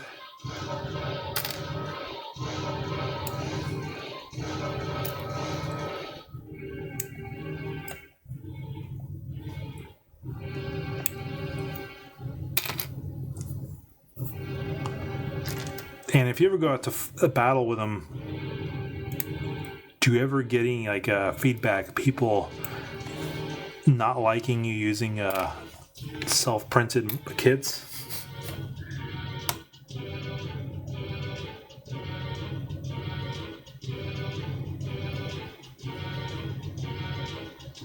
Oh, that's cool. I just wonder if I can find like Gundam kits. I know Bandai is probably against that, but even just kits from like legacy anime, like this right here, like the Dumb stuff, like even like that type of kit. I'd like to find some of this older stuff just to print out and paint. It doesn't have to be Gundam.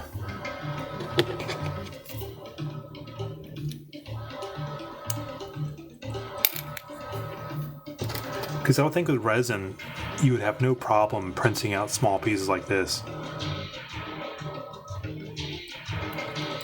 And do you have like all the stations for like you print it out and then you put it in the liquid that I don't know, that hardens it or smooths it out?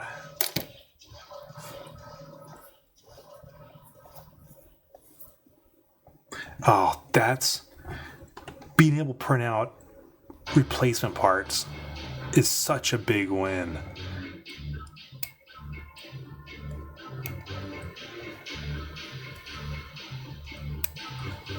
Especially if you lose a part. Lose an important part.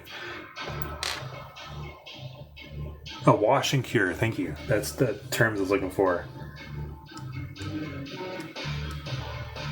Ah, the UV light.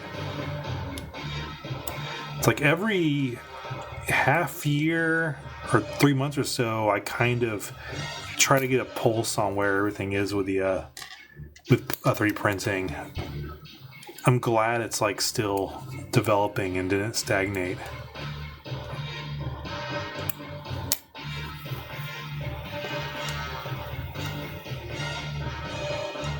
Because I got, like, this is ages ago, I had a really cheap, like, normal one, and it would have trouble with, it would get cooled down before to finish each layer, and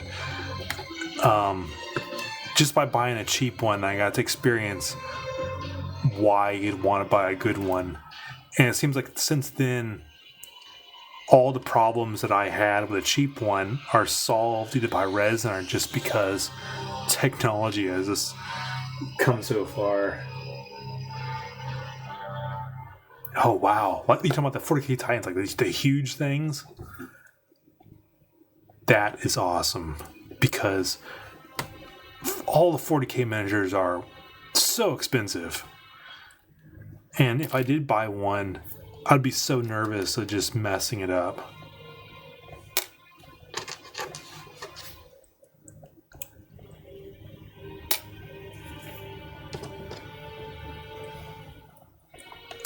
Because I don't mind the time it takes printing it out.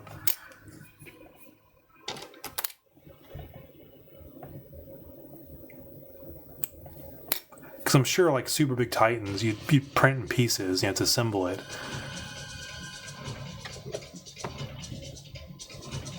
That's awesome, if you can print out Titans.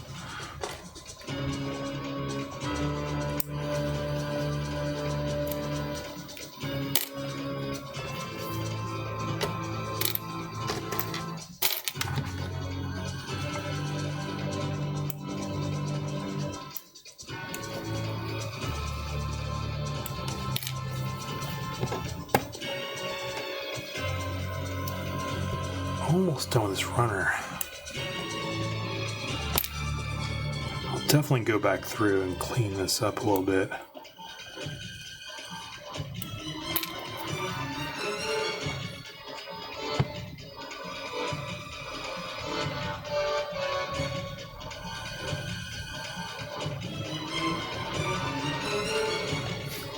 Yeah, a whole unit, eh?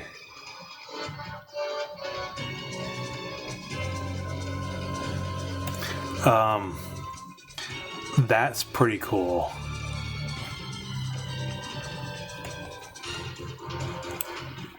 So do you have any place to actually do battles, or?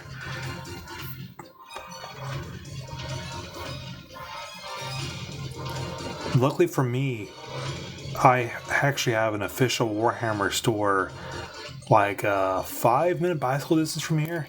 It's just weird. The guy opened it up here in Yokohama. Super nice dude, and he has like tables we can rent out, and he has actual some competitions that happen occasionally.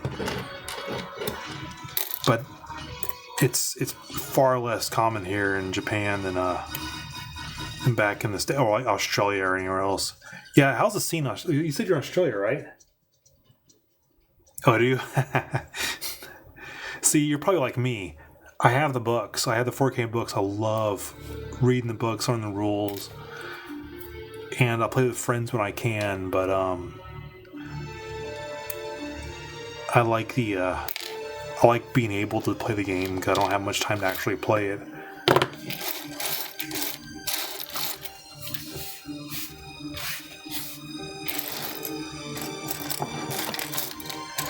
Yeah, my big interaction with Magic the Gathering was like back in 95 or so, and some friends were trying to get me into it. They had me buy cards or whatever. I think I probably still have them around. It's a cool game. It's just I realized it was going to be too addicting, and I played too many video games. Here's my miniature vacuum.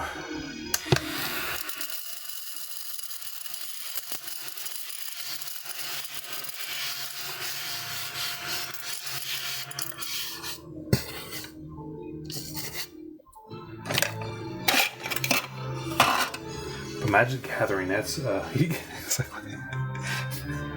what that the vacuum is. This right here.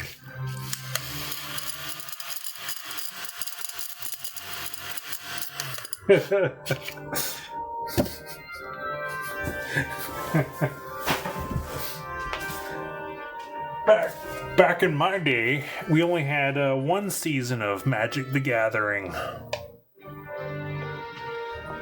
There was only 42 cards to choose from.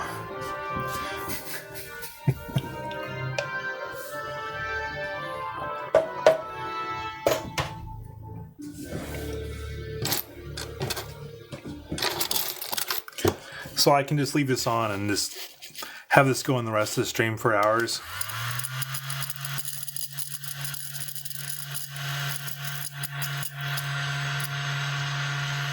Oh no, the pieces inside seem to coagulate in one spot. You watch that? All right. The challenge accepted. I'm gonna do it sometime. I'll see if I get affiliated. I'll come back and have like 1,000 followers.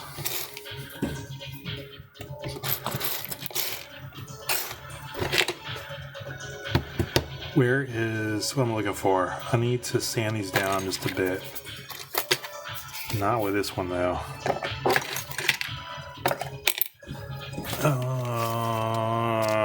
This one. Twitch. What the vac? The mini vac is a Twitch cheek. I'm not gonna worry about making these super perfect, but they definitely need to fit together without any issues.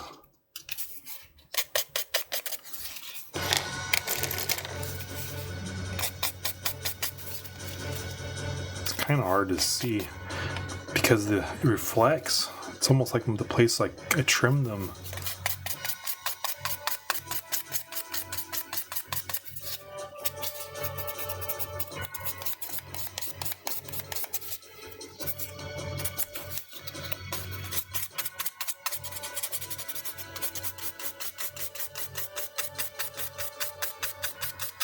Oh, you building right now?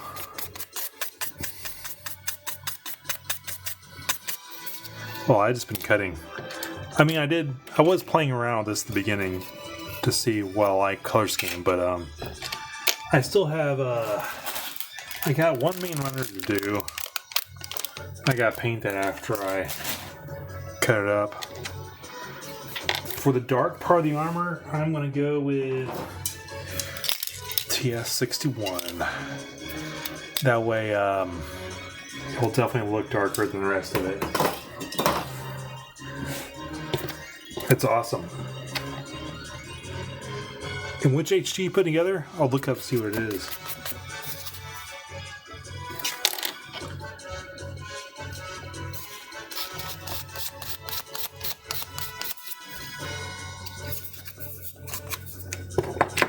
Because I will never claim I know even a portion of what all these models are. There's just too many. Like that right there. Let me look it up.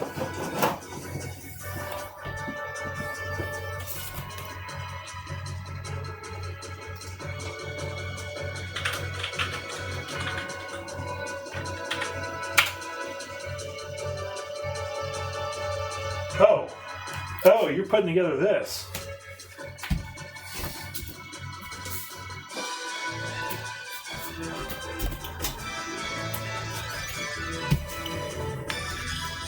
You're putting together this one here?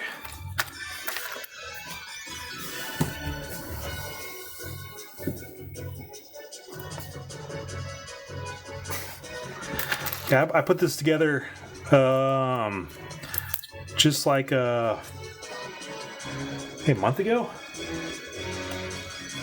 This was the first one where I was really playing around with some weathering techniques, but I totally messed up. I was using the wrong pen to try to lighten up the damage on it, and it just kind of messed up the paint. But I do like the way it's turned out. I think it looks cool. Yeah. It's kind of the first time I was trying out like using like a sponge and doing chipping on it, and I just did a very slight weathering with the makeup, and then I was like using the brown to kind of rust it out just a bit. But yeah, I love it. Well, first of all, I love this model. If I ever find a bigger version or more detailed version, I definitely want to do another one of these. It's just so cool. That's funny. You're making it. Enjoy. So this one you're making, or you're making is there a bigger version? I just saw this on the shelf, and I just like, oh, that's cool. I gotta put that one together.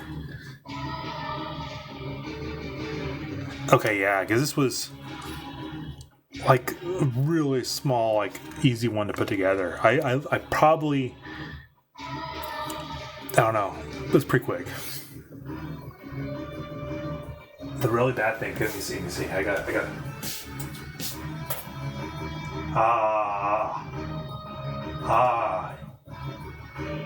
Yeah. You got the 144 scale one?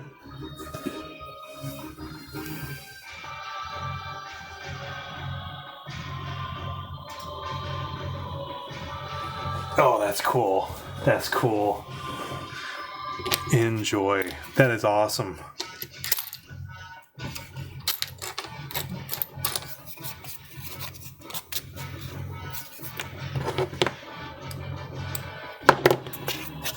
So is that from a movie or from one of the series? I mean to look it up.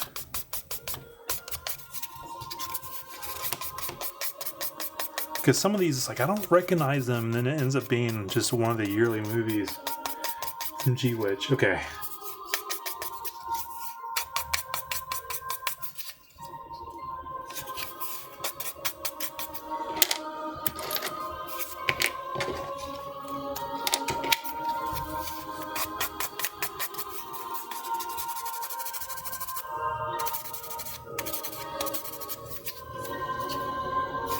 Yeah, that's cool.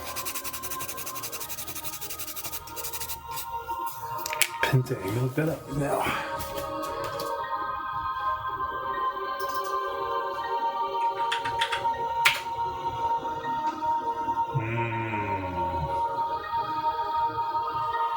So the Penta has the big shield? Damn, that's badass.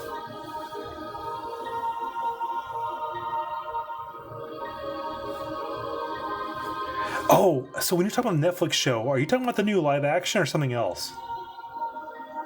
Well, I don't say live action, it's CG. But that new show that just came out? Yeah, so are all the episodes available or just one at a time?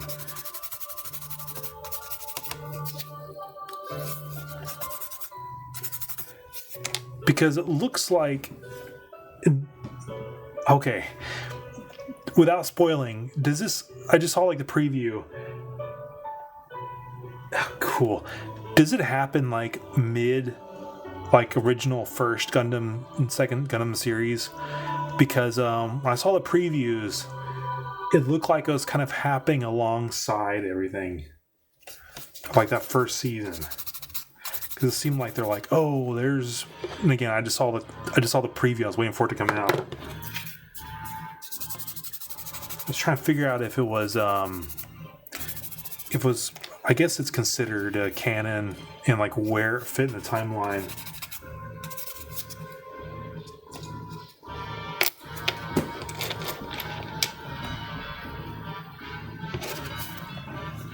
Because man, it looked, the previews I saw looked so badass.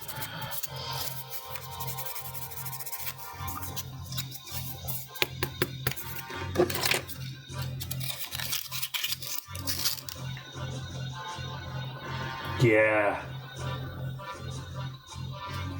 Nice. I'm so happy they did this at that time period. So, is it sort of the Xeon perspective of things?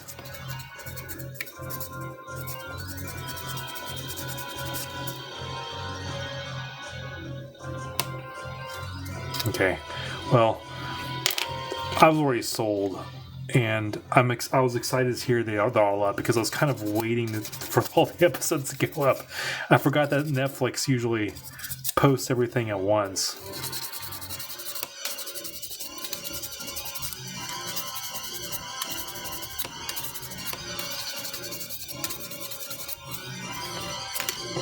That's awesome.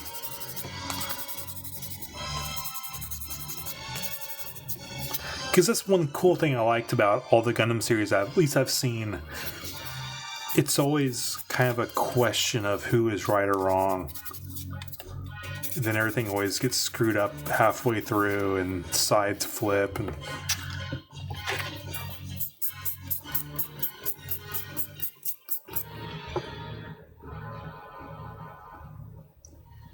yeah.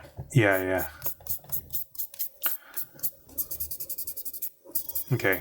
Well, I was already going to see it. I'm glad to hear I can start watching it now without waiting.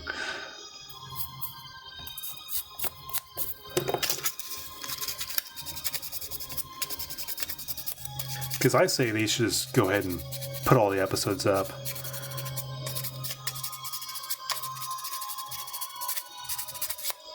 Let us binge it.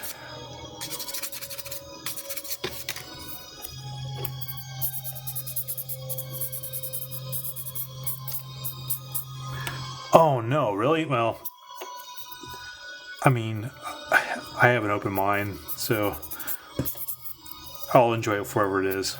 Even if it's just visually pleasing, that's enough.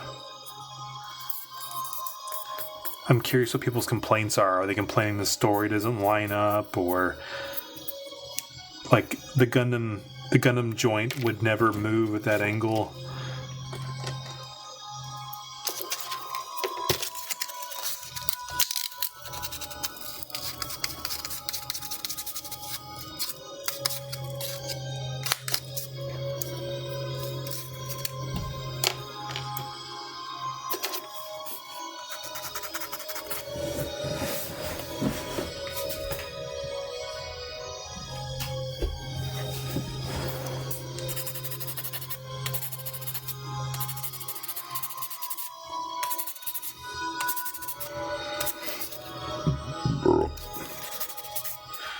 Wait, I need to go restroom.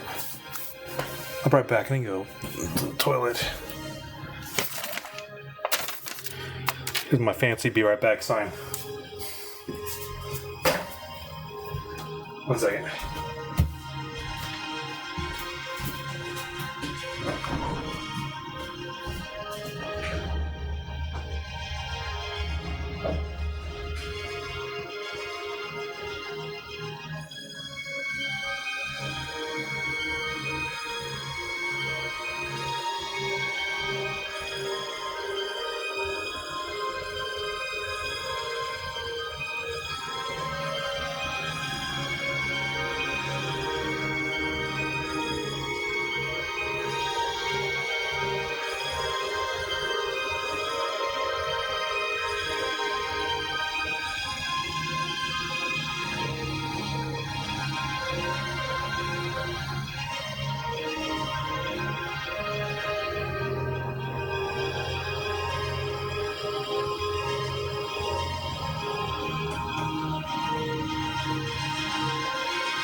Alright. Wait, one more thing. Yeah, I'm not going to watch any reviews. Hold on. One more second. One more time. I'll be right back. I'll leave the vacuum going.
There. That's what you get when I need to go to the restroom.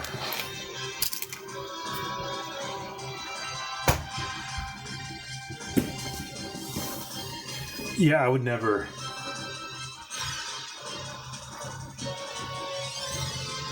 I don't care about people's reviews.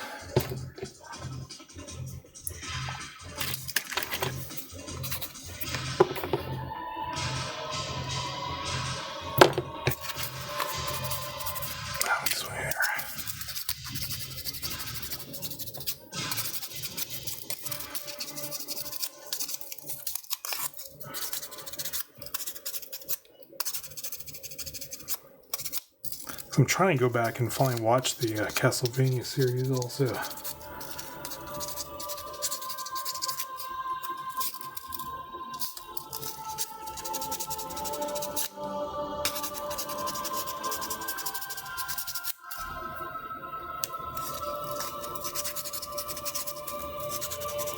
Yeah, exactly the Netflix one. Like, I just, semi-spoiler, like I learned one part of the series is about the guy from the PS2 game.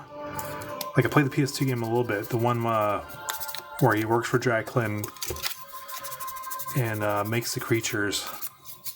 But again, I played the PS2 game like when it came out. Never finished it, but I loved it. And it's like, oh, he's a character, part of the series. It's awesome. I can't think of his name, but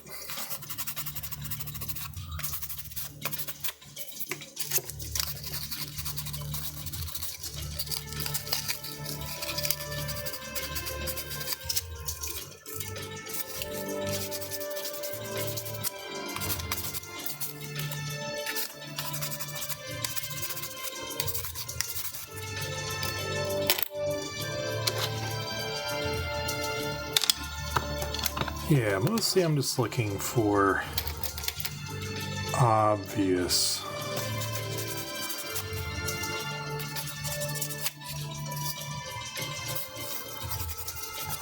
nubs on these pieces. I don't think they're going to be, like, especially inside, they're not going to be able to notice them that much.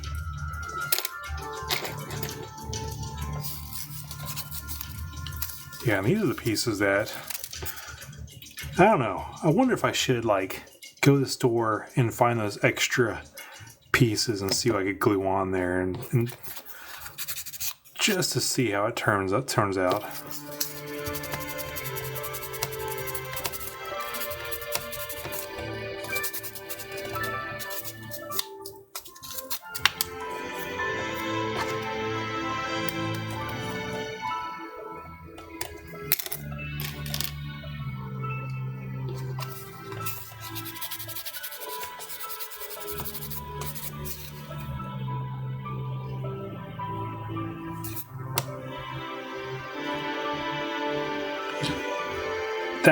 So what you just said was caring about details is important, even though you know no one else will see it. 100%.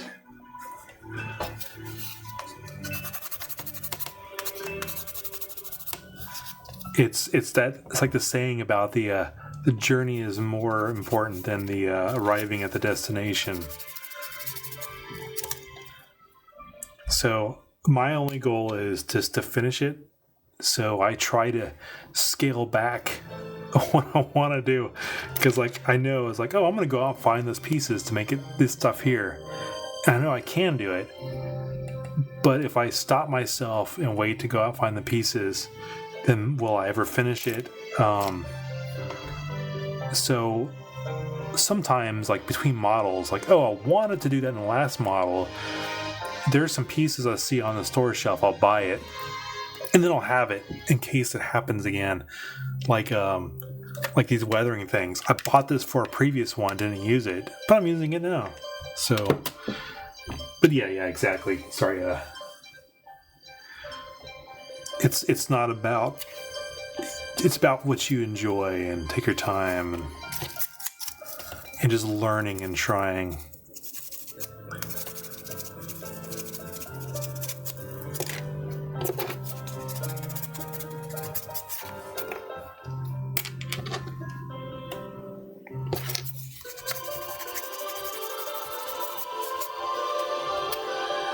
Well, how long do you usually, like the kit you're building right now, how long do you think you'll spend on it? Like if you, not every, no, you're not working every day, I guess, but like if you were to squash all the time together,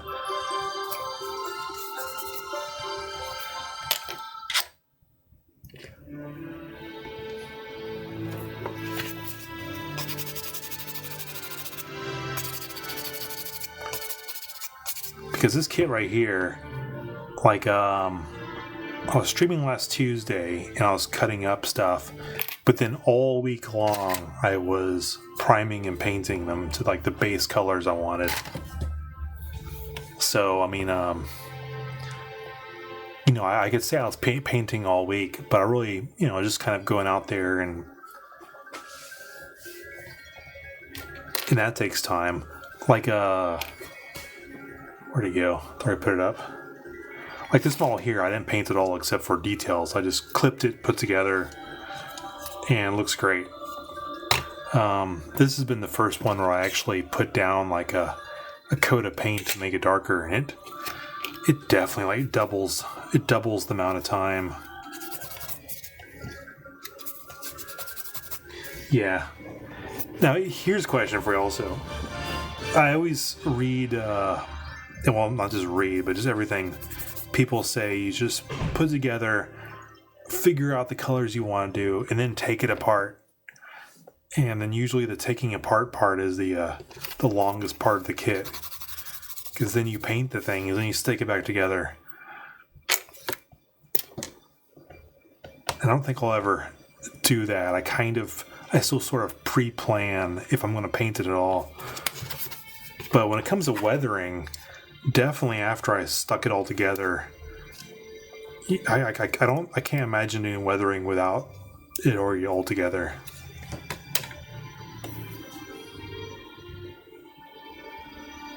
Yeah. Because panel lining, you got to take your time with.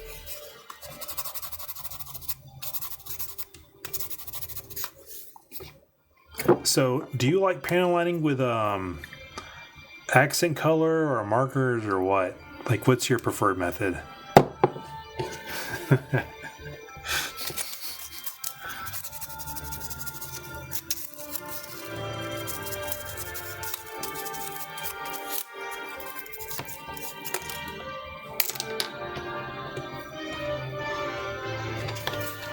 I think the accent color stuff looks better, cleaner, but once it's on the shelf, I can't really tell the difference between that and like a nice cleaned up marker.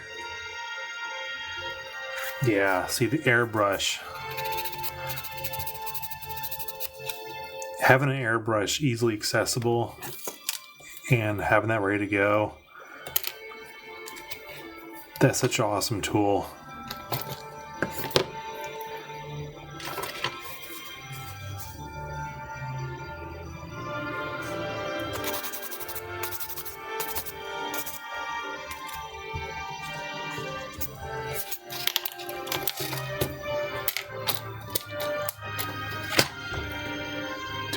No, it's a dang it. I have the one thing I was trying to airbrush a long time ago, and I got mine. It's not here. No.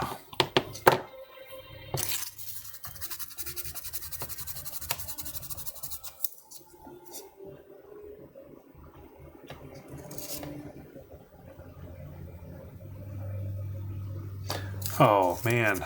So you ordered it and then it closed after you ordered it? That's cool if they're still shipping it.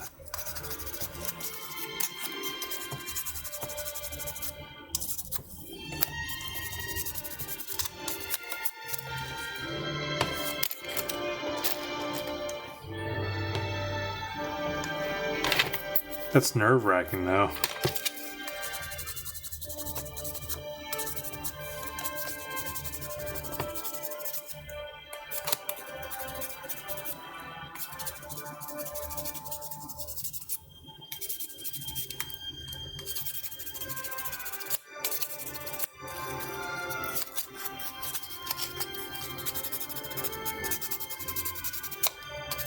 How long have you been waiting for it?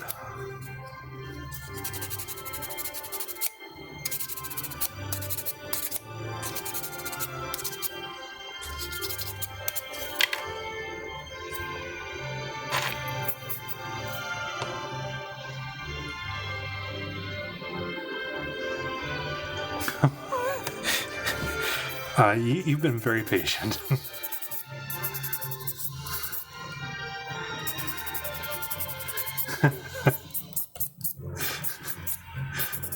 I mean, you waited this long for it. Good things come to those who wait. So they say. Well, I trust he'll be fine. You get positive vibes from me.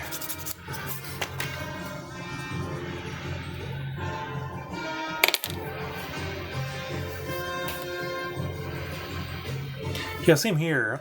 You told my Gundam breaks. That's what happened. I would say around April or so, I discovered that Warhammer store in town, and that's when I started buying paints and learning to more miniature painting.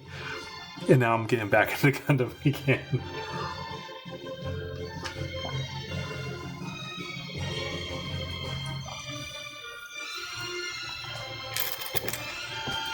It's good to take a break.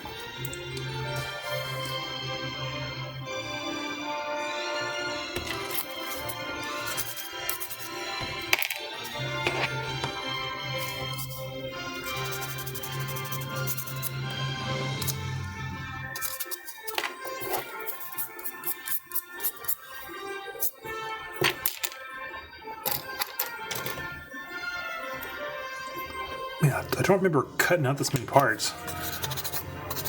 Keep cleaning these up and just more and more and more.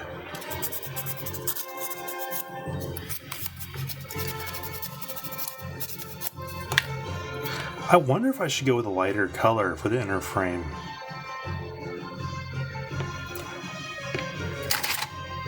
Like, these pieces were very dark, so going German gray was fine. But are these meant to be sort of a lighter gray?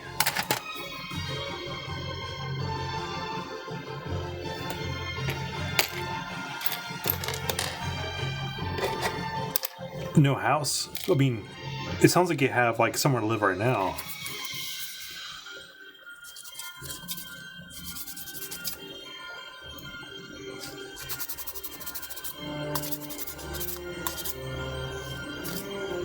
I have a house here in Japan, but there's just no space for a shelf. So I have a different sort of problem.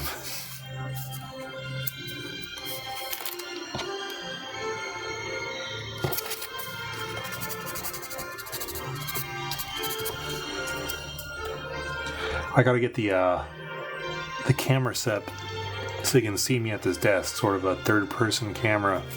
I got this camera set up now, but then you can see the Japan setup I have here.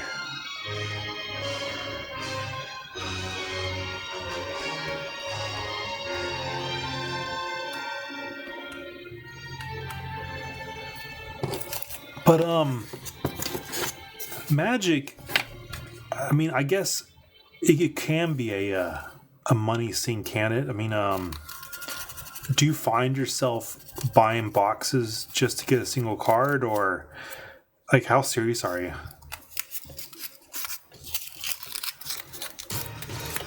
Because that was my worry. Because like I said, back was it 95, 96. One friend I was trying to get me into it. He had this gigantic box with tons of cards, and I mean, I was just a poor college kid, so there's no way I could have done that. I think that's one reason I avoided it.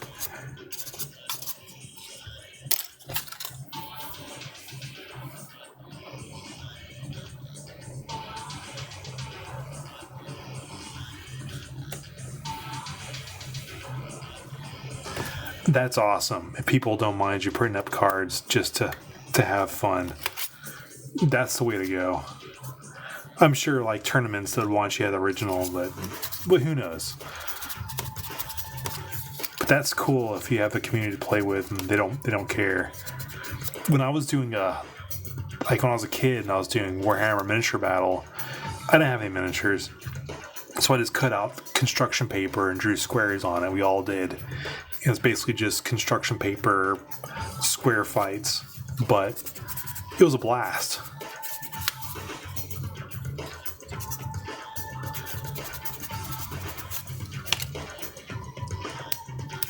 So yeah, having a community that supports, like, they don't care, they have fun, that's really cool.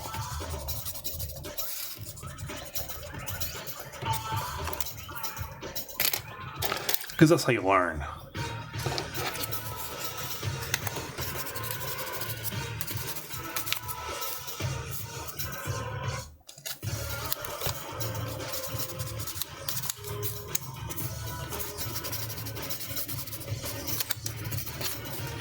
So that was an interesting thing about the Warhammer also. I was reading in the manual, when you go to tournaments, you can use the square pieces of paper or whatever, but you get extra points if your miniatures are real and painted. They kind of reward you for buying official Warhammer stuff as part of the rules.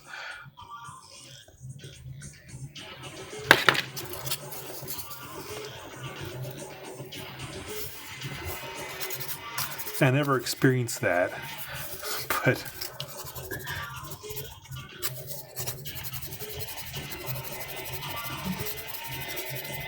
what's Mantic Games? Is that the maker of Magic?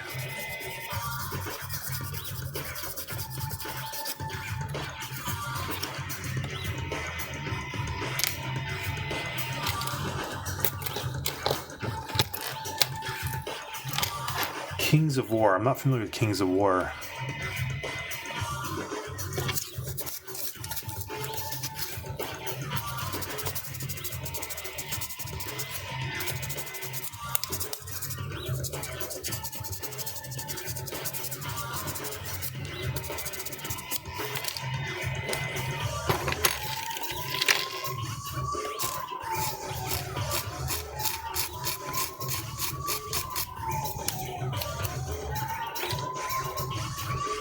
Yes, you saw me pull out a file. I got lazy.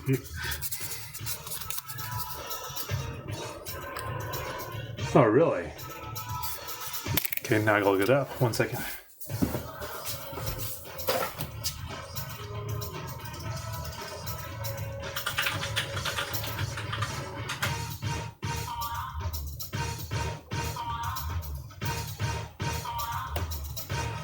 Aha. So is Kings of War, so I have to look at pictures, is it meant to be kind of an alternative or something to like Warhammer Fantasy Battle?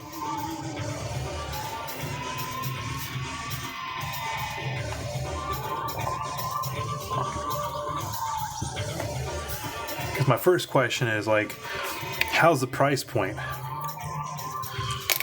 Because again, the Warhammer miniatures are just unreasonably expensive.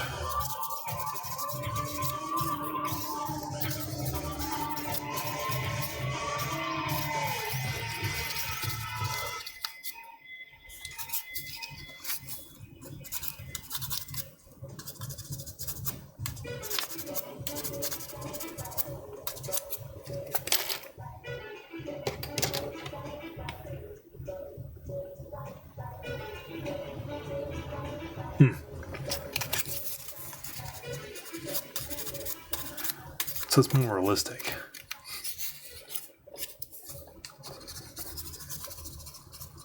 Yeah. If you can print your army, that's all good. That's the best way. That's almost the only way. Because that's one reason I was interested in playing 40K, and I got back into Gundam, and it's just like I got priced out of it. It's like, oh wow, they're coming out with a new set. It's like, oh, I really like that, and I saw it. And it's just what? It's like I want to buy a new computer, or the double set of what was coming out for Warhammer 40K.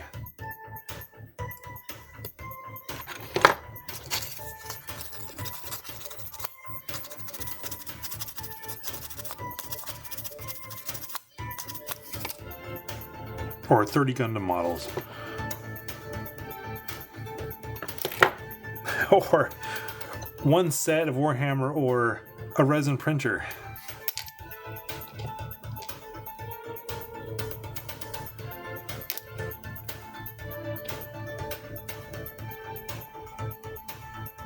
Oh, cool. So,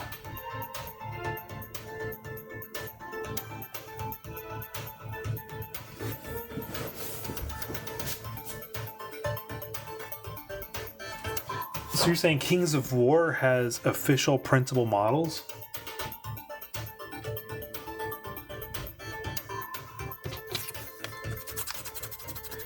That is awesome.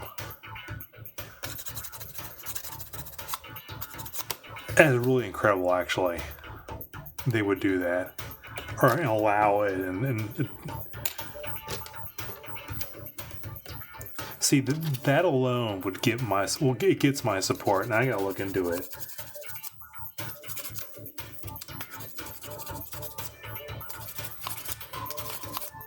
Because I was mentioning that Warhammer shop, he allows you just to go down and use his tables for anything. He doesn't care if it's Warhammer or not. You just gotta go down and put your name on a time slot, and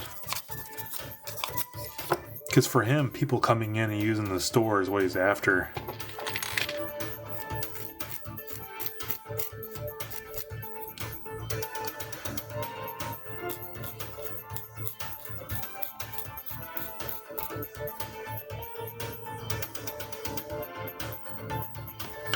Oh yeah, that's right. The model you're doing is all white plastic, isn't it? But isn't it purple? Doesn't it have a lot of purple pieces?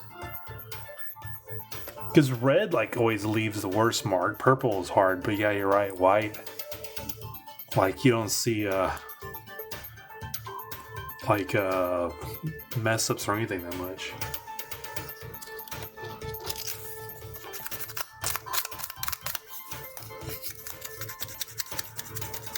But red plastic was a pain for me.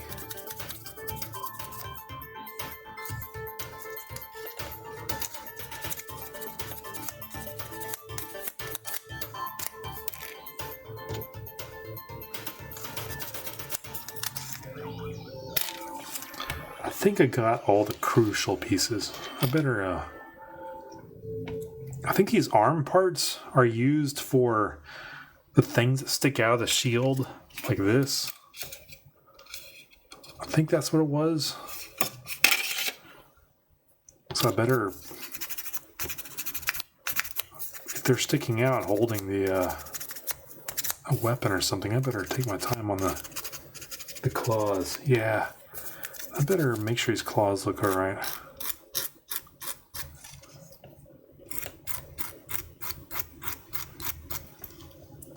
I don't want people coming by and making fun of my grabber things like this.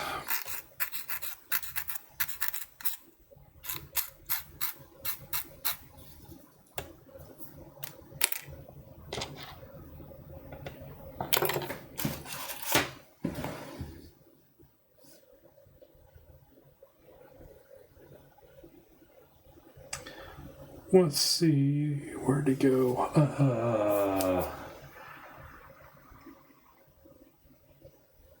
There it is.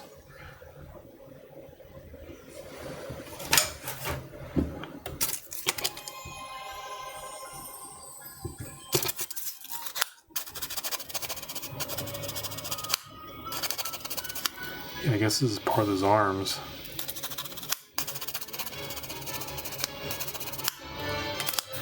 Hydraulics, for the longest time, I didn't know how to paint right. I think the secret is just bright silver on the spoke with lots of like dirt around the edges. I'll probably go with that. Darker gray on the clamps. Let's experiment.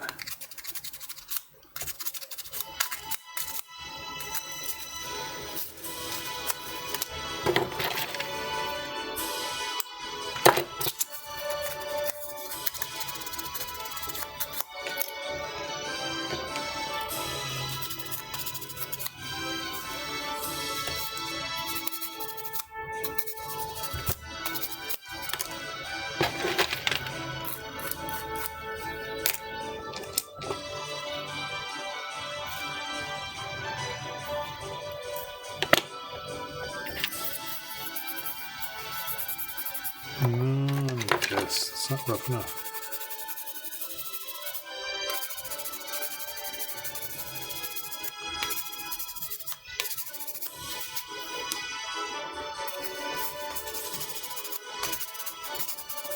Have you played any of the Gundam, like, was it like Striker games? There's a whole bunch of Gundam games that keep coming out recently.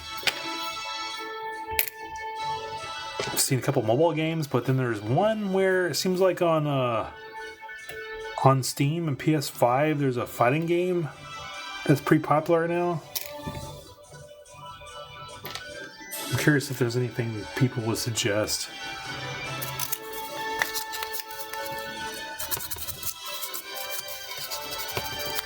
I never got into any of the Gundam games.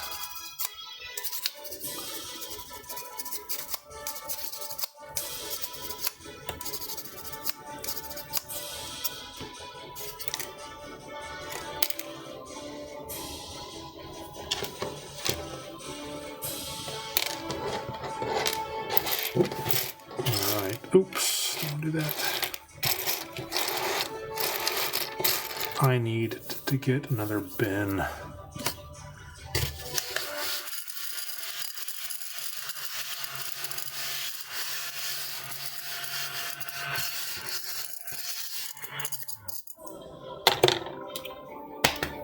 Darn it, I'm out of bins. This model had way too many runners. Well, sort of.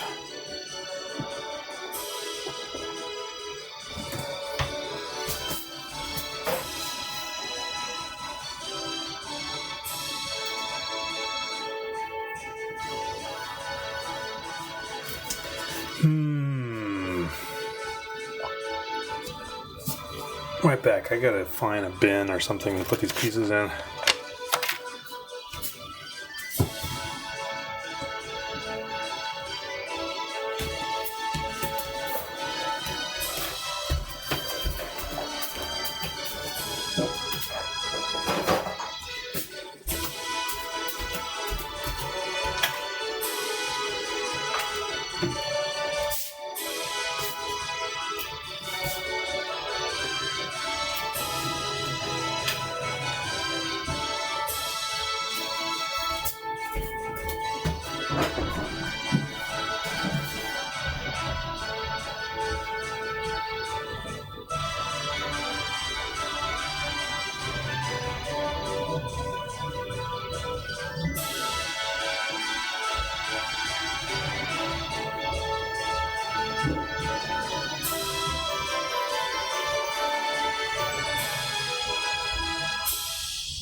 Okay.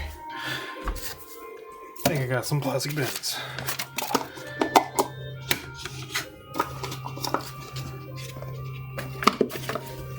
This was for H.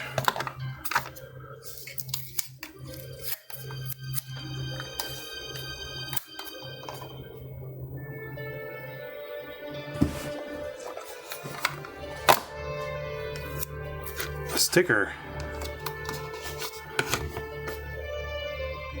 I was always wondering, like, what's the level where the Gundam kits come with stickers versus the water seals?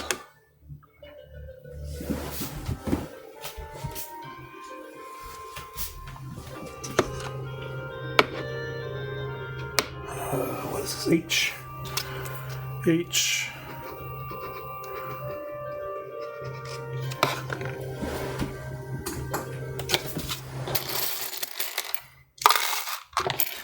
Now I gotta paint all these.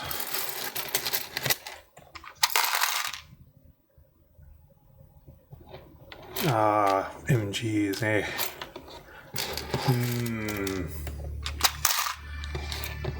because I did a couple models several years ago that had a bunch of water seals on them. I loved it. They're in storage right now. I gotta get them out. But I was always kind of curious, like if it was a certain level. Yeah, because this one's HG, and it, as you know, it came with the stickers for the arm things. But speaking of the arm things, we'll do that runner next.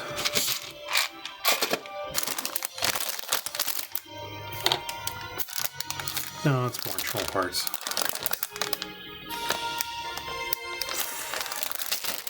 Okay. I'll sit there and stare at it, which doesn't help. The laser beams.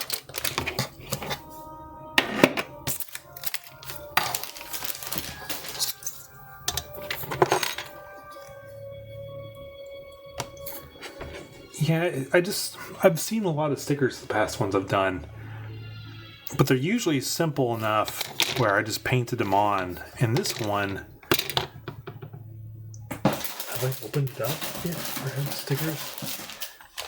As you know, it's like, this one came with like the cuffs that are black with white. And I think I'm going to, I don't know. Maybe I'll just paint the white edging. There is this. I bought this a long time ago, and I was always curious about trying this out.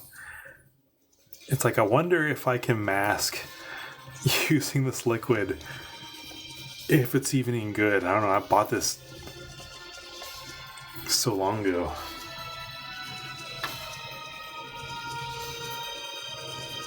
I wanted to try out like making flames or something with it. It's probably gone bad. But I wonder if I could use that liquid mask to mask it out and just paint it white. I don't know how liquid it is. If it's like rubber, it'd be kind of tough to stick in the edges there, because it seems like the details are pretty small.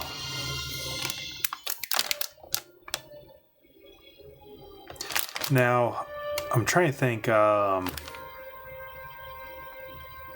was one video I saw where someone, what was it, they painted it? I forgot the color was. They got it where they're rubbing off the black with alcohol to reveal the white. That'd be kind of hard if you painted it white first. I have to remember how that was. Yeah, I'm not going to bother painting the orange. I'll just snip all those. Sorry, I'm just trying to think of the other pieces I want to do.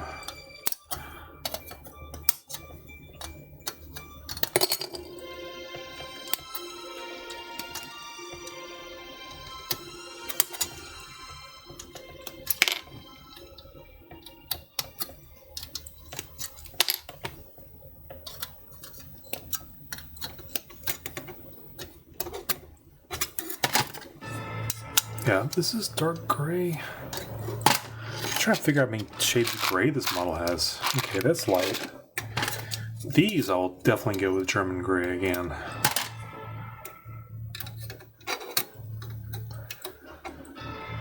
But the internal pieces, it'd be fun if the internal pieces were all silver. You can see these, well, except for the hands. You see these bits of silver like sticking out from in the side.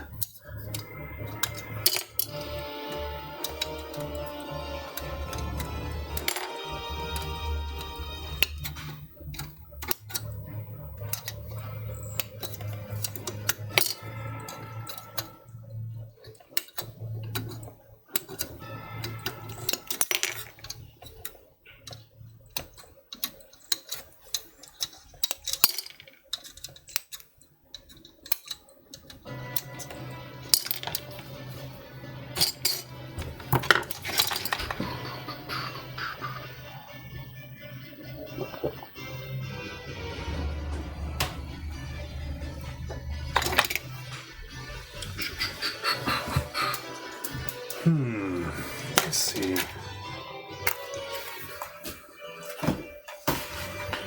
What do they do in the current magazine? Do they paint the internal armor? Anything special?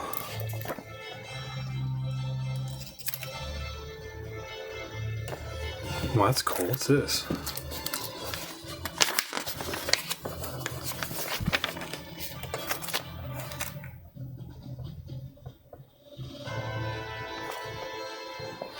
Is that a custom kit? See, they just keep the internal dark, but it's sort of bluish.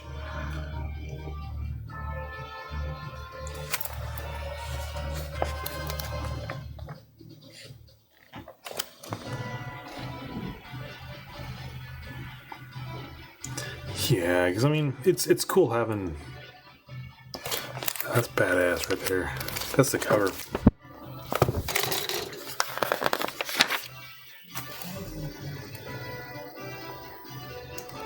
Yeah, they're going all custom with that.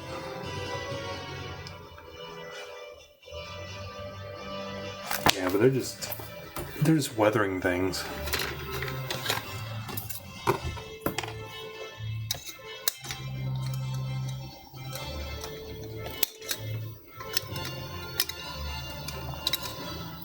It really is incredible if you just slightly dilute. Oh, where is it?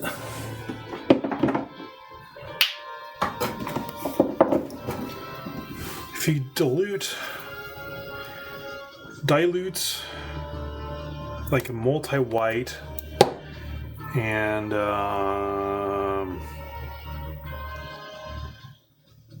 where'd I put it?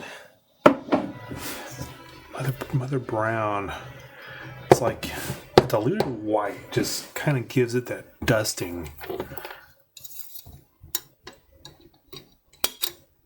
Doesn't take much.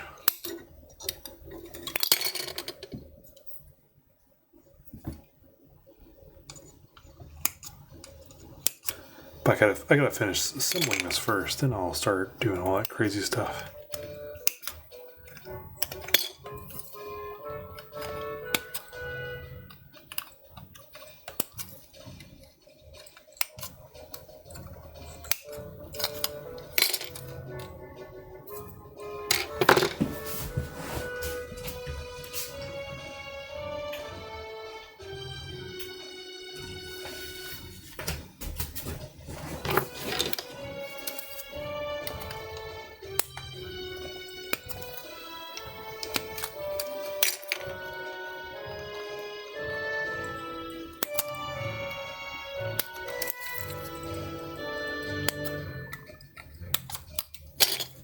Okay, F.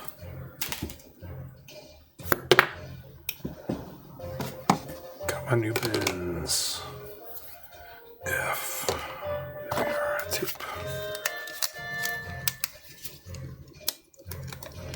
God, maybe by next week I'll be able to. So I'm gonna try at least do this every Tuesday.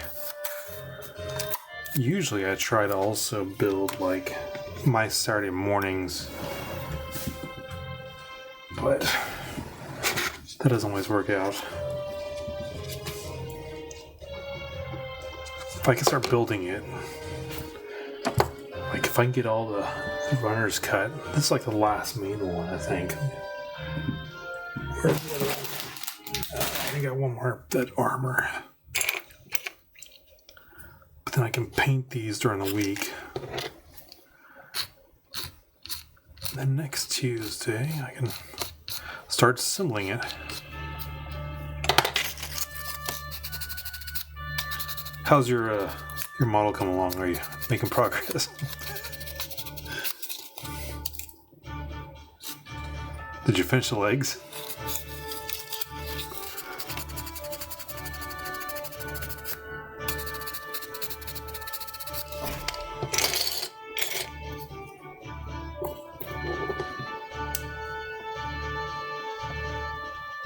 Yeah, there you go.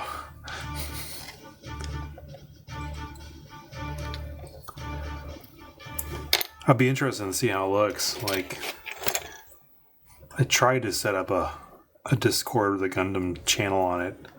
I'm not sure how well it's gonna work out. But I like to have a place where they to share pictures of like at least what I've done and what people are doing.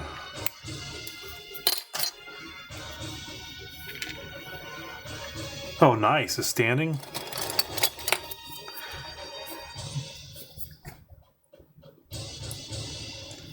Yeah, it's like when you get to the point where you're putting the weapons together.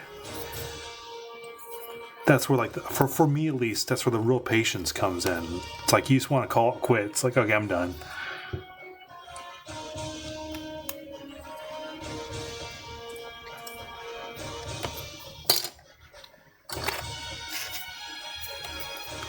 But all those like hand variations that some come with, it's so important to take your time and get all those done right.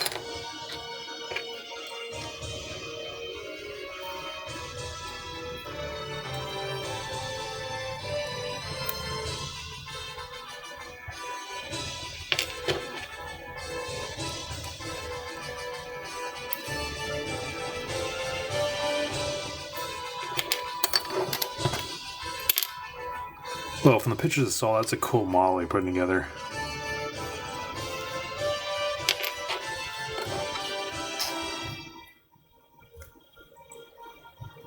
That's one of the reasons, like, I wanted to start streaming, is just so I could talk to people and get exposed, like, other cool models that should be on my radar.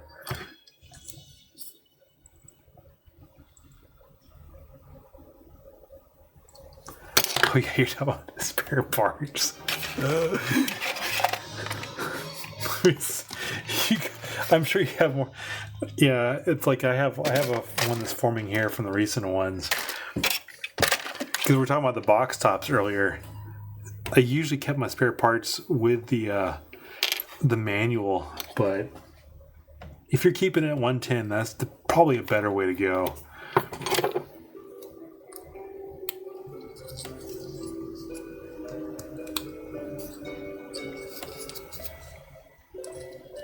Oh, speaking of stickers, maybe that's why I always see also on the store shelves all the different water seals. And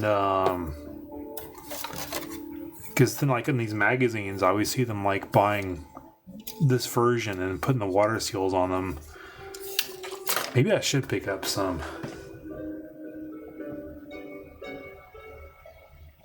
Well, if you lost a hand, that's when you buy like the little wires and you stick it out and you paint it like his hand got blown off. That's an opportunity for modification if you lose a part.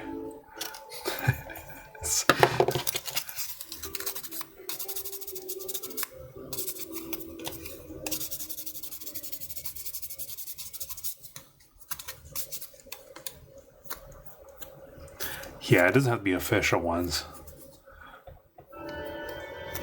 Or make people angry, like buy Zion like some Zion stickers and stick them on like a Gundam or something. Just totally troll people. See who gets upset.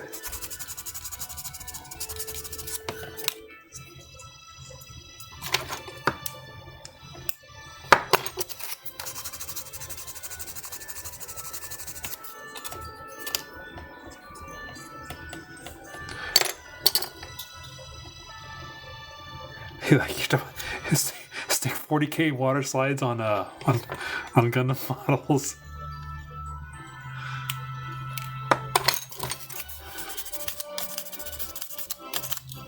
It's a Chaos Gundam.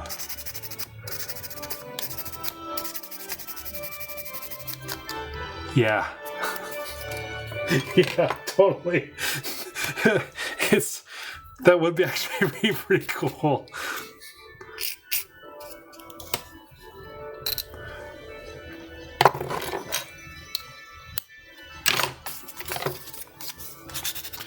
That's the collab we need.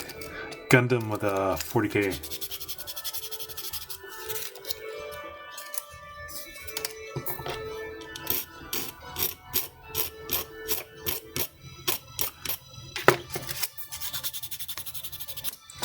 Totally. let me know if that happens. Because why not? It'd be awesome.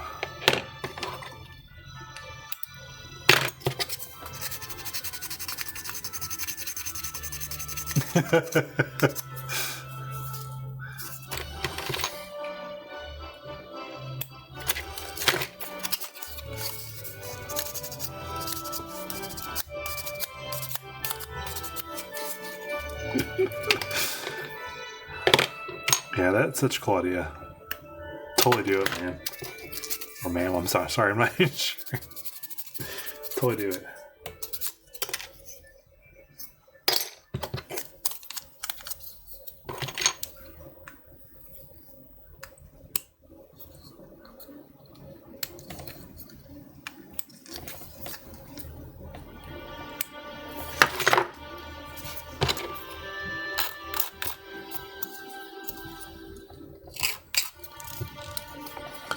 Yeah, stuff like this.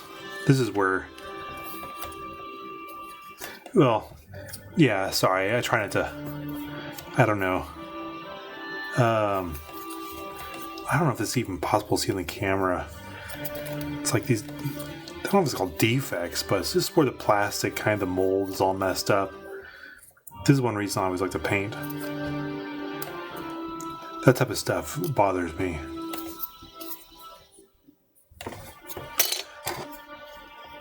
I try not to let it bother me.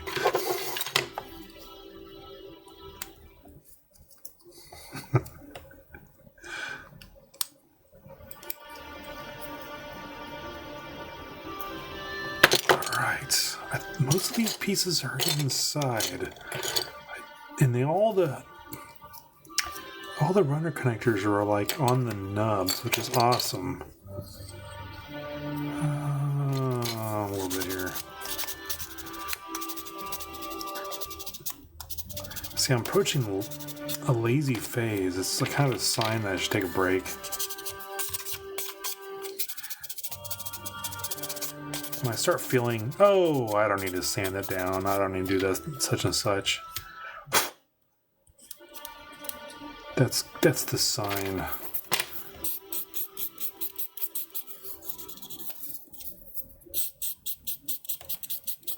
At least finish this runner up.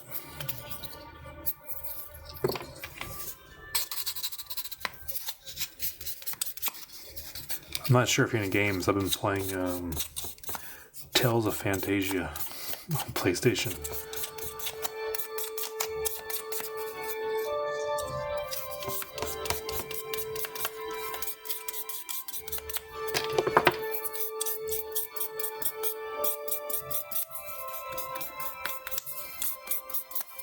I was starting to play...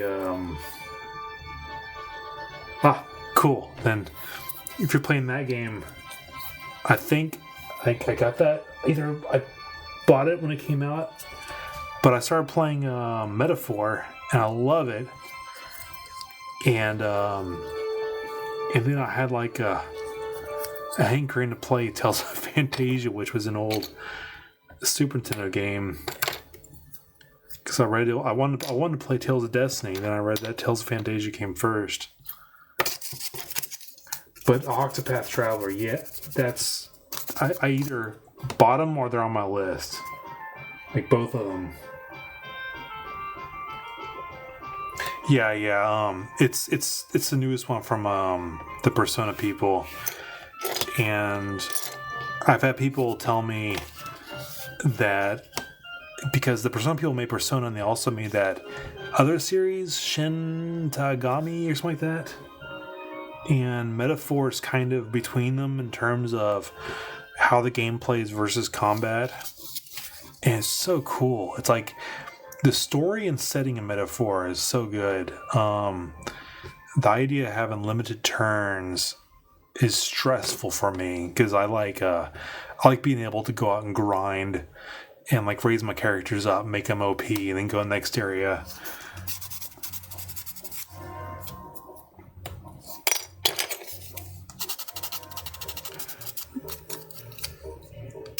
But But so far, Metaphor, everything's been the team that made these games. Just they know what they're doing.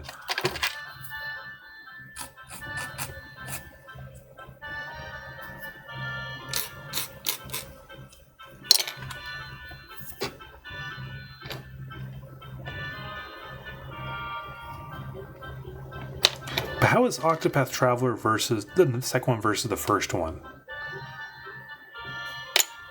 Because I'm wondering, should I play the first one first before I play number 2?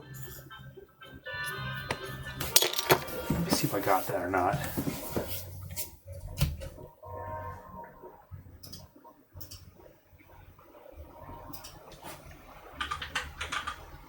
Oh, hey. So, I do own the second one. I don't own the first one. Then I'm in the same boat as you. I'm just going to play the second one because it looked cool.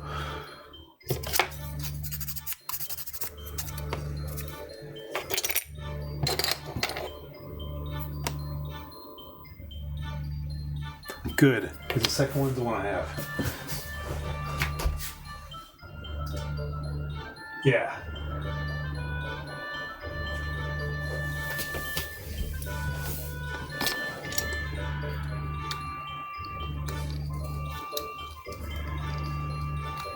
Well, are you enjoying the second one so far? I mean, how far are you into it?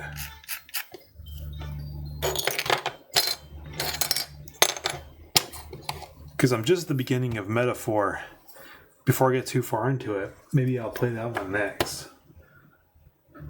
I actually forgot about it.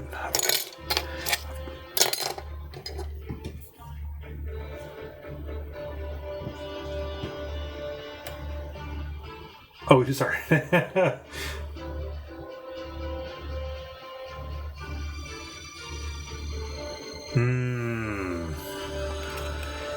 Yeah, I think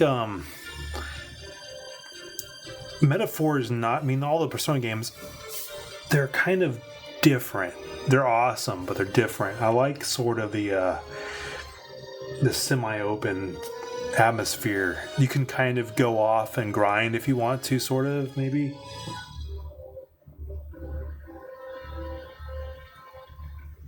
Yeah, once you finish the intro. Yeah, that sounds nice. And I don't mind being linear. I kind of like it when it's kind of I have open world and you have the set goal, but you can do sub-quests, but there's always a path you gotta take. For example, Xenogears is my top favorite game of all time, and this sort of genre always interests me.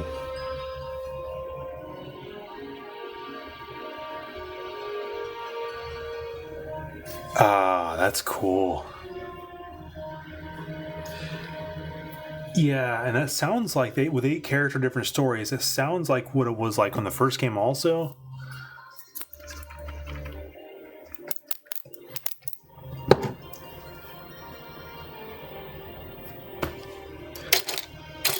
I guess even with like I guess older game, like some games like even like Final Fantasy VI, it had like different characters and kind of take control over them, and then they'll come together as a party. That works out pretty well.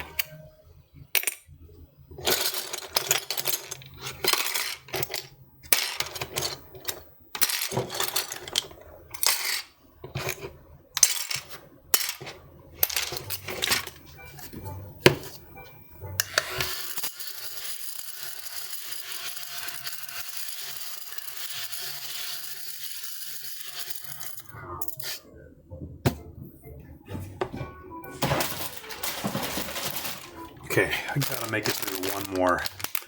Make it through this, and I can do painting throughout the week. Maybe next time I can assemble.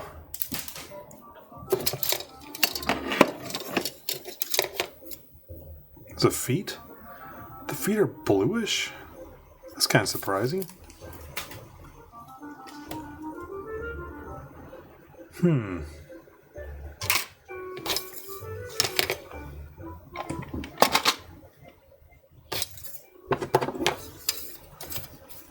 This is armor. I gotta be careful here.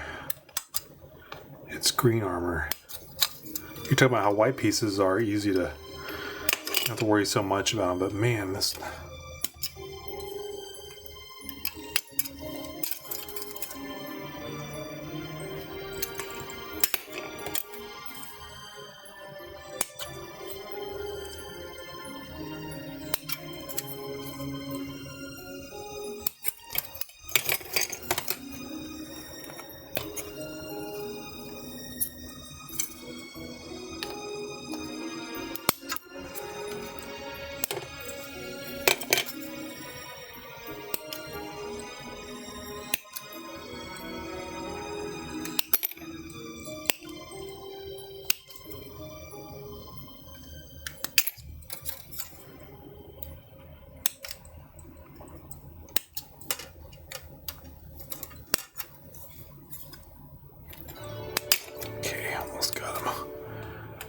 Trying to cut away as much as I can. I just don't know.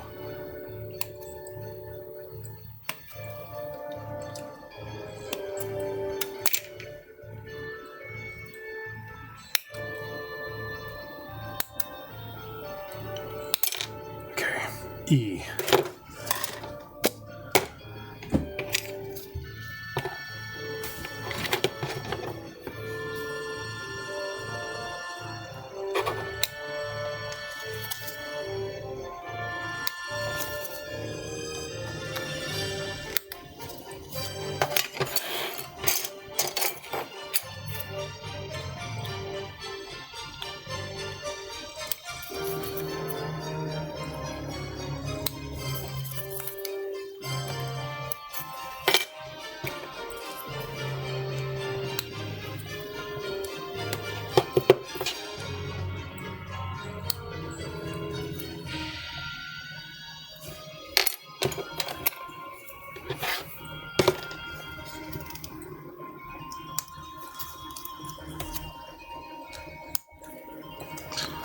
That's fine.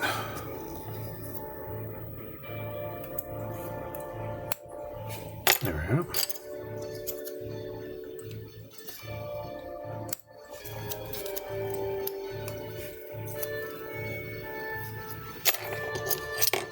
I'll just leave just enough so I can sand it down.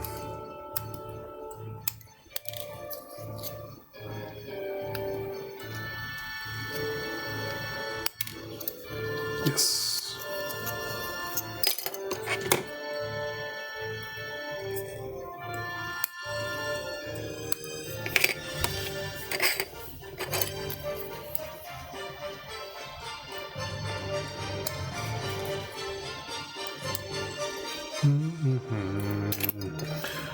Almost. Now this I know, like sticks in there so you don't really see if I mess it up. Yeah, man, take your time.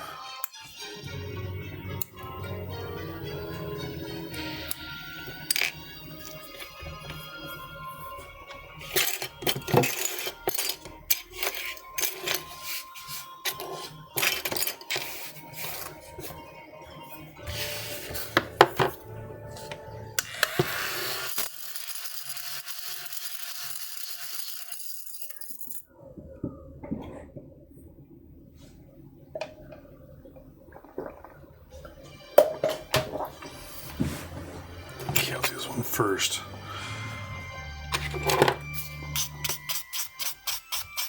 I'll definitely do the full like series from 800 to 6. Get this shined up pretty well.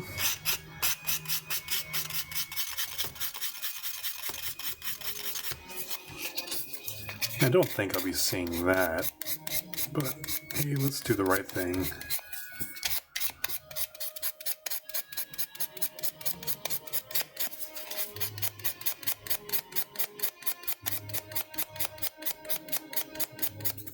Yeah, that's good. 800 is actually pretty fine. I'm going to go 6.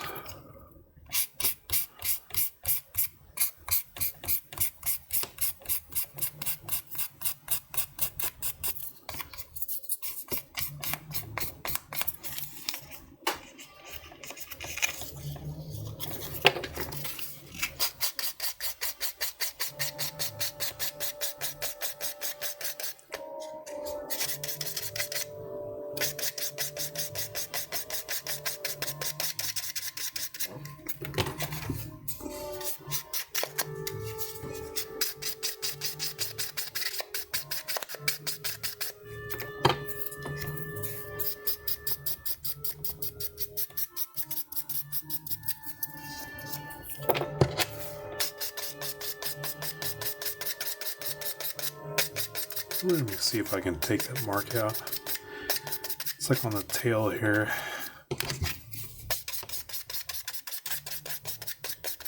There, it's gone.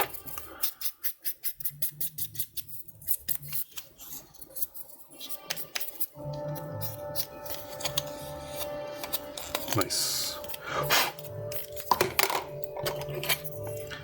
These pieces matter a lot.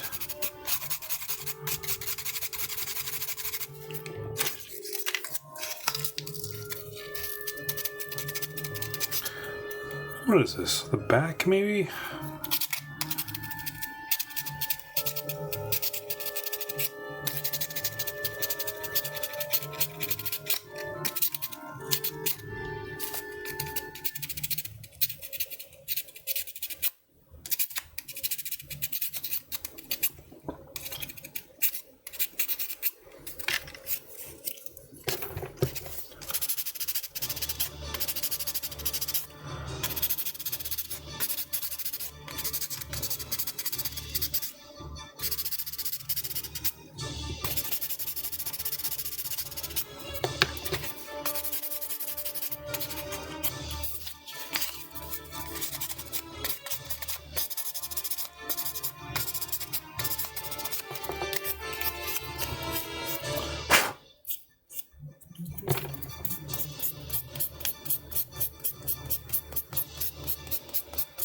Kind of scratched up those other pieces accidentally on the sides.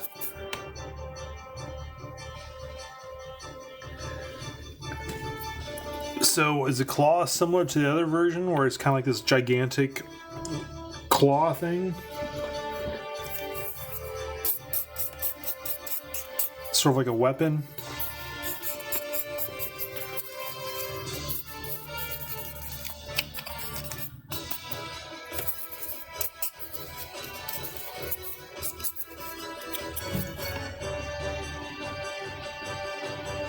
Yeah, because even the other model had like heels. So is the version you're doing, is it kind of like an upgraded version, or I'm not sure what happens in the anime or whatever the source material is.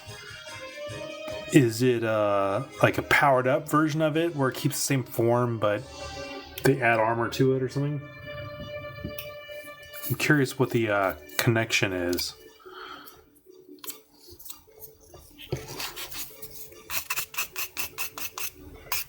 Because the other one had like high heels. The whole design was just really cool.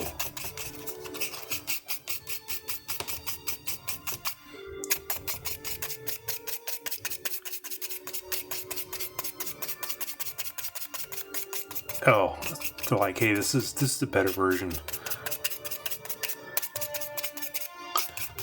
Or it's a heavy version.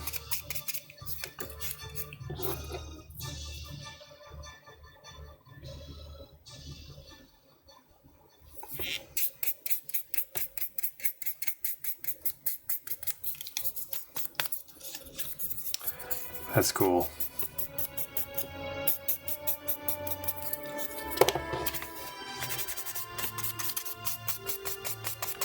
Well, I haven't seen the one you're making. I've never seen on the shelf. And when I saw that smaller version I put together, it totally got my attention. I was like, hey.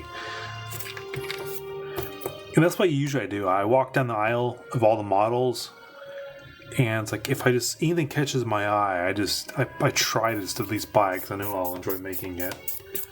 I could pick up anything and enjoy it, making it, but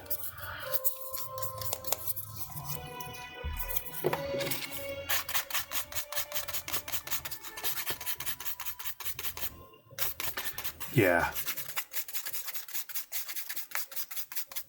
And thanks for bringing that to my attention. I didn't realize there were other versions of it. I'm going to keep a lookout for them.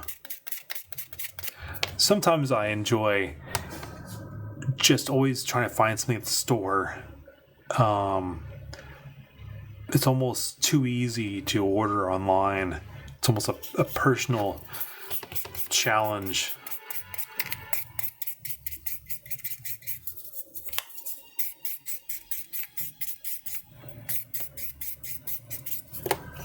But since I've never seen that version, if I ever want to make it, I may not have a choice.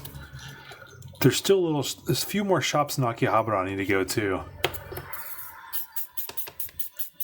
There was one huge Gundam store in Akihabara I was going to go to last time, but there was a line for the elevator, and I was on the 7th floor, and I was lazy to climb the stairs.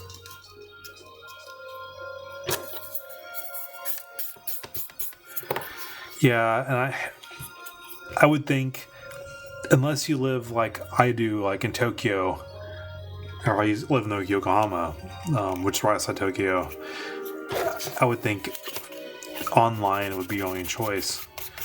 I lived in Osaka for a while, and there's one store, Joshin, that was like, it's just so good, but they don't have very many here around Tokyo.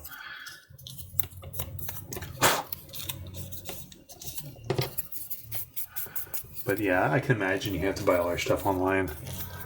And nothing wrong with online. There's so many stores here, it's almost a challenge for me to want to go down the store because the shelves are so full of variety of things.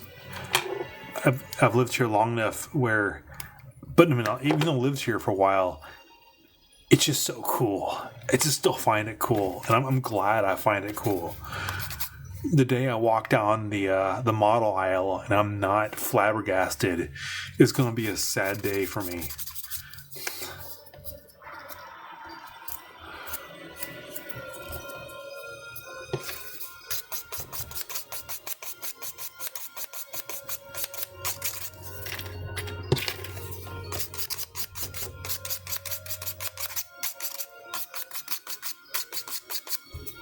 The one thing that kills me is like I started buying old games, retro games, like late 90s, early 2000s, and not for collecting, just because I enjoyed like all the posters and manuals that came with the games.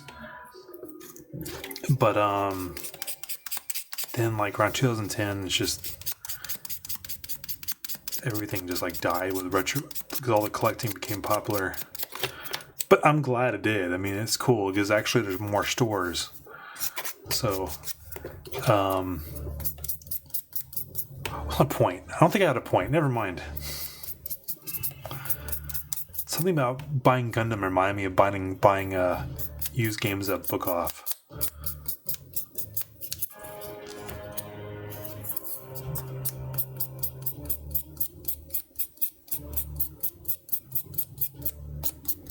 Part of sanding. My mind just wanders.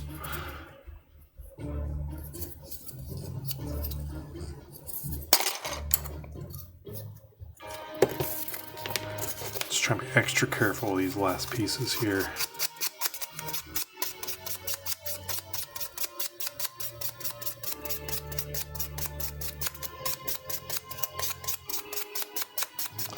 I should have been sooner. I had more concentration.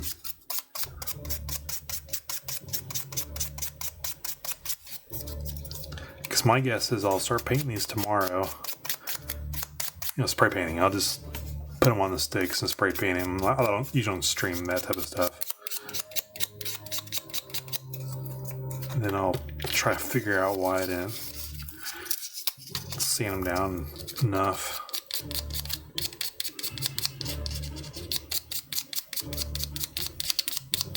There we go.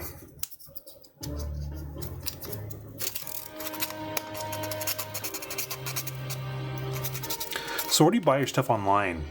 Do you import it? Or do you have, is there a couple of major online stores you go to that's kind of local? Like, do you do Amazon or do you specific stores? Like, do you go right to, like, the Bandai store? Because, like, this kit, I think I bought through Amazon, but it was shipped and sold from Bandai. Okay, that's cool. There's like actual specific stores in. Because after I saw this one shipped and sold from Bandai, I was like, wait a minute, what am I doing? I should just go. If I can't find something in person, I should find some specific Gundam store.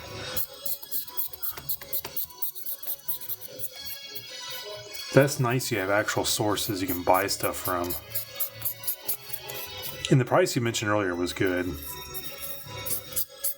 So you're not being fleeced or anything.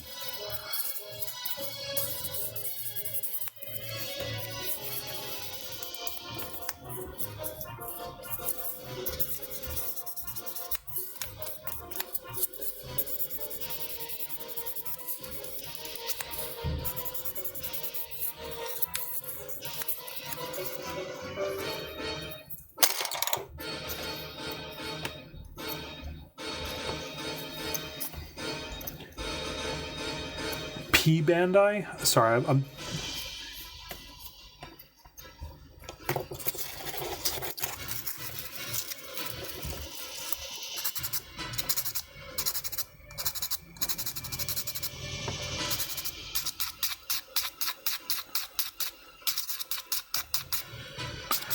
What's P Bandai? Hope that isn't a dumb question.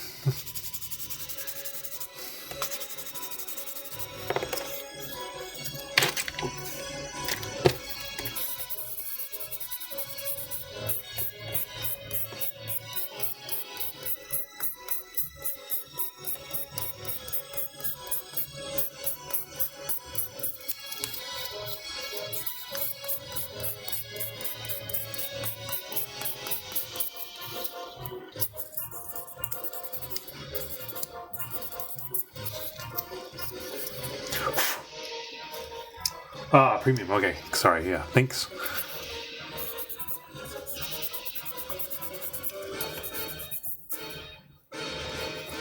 Oh wow, alternate kits.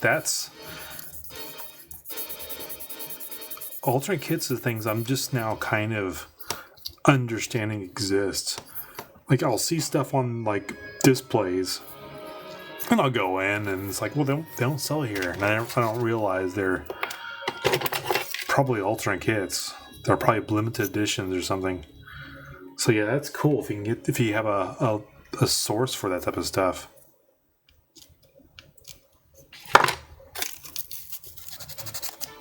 Sounds like you're pretty set when it comes to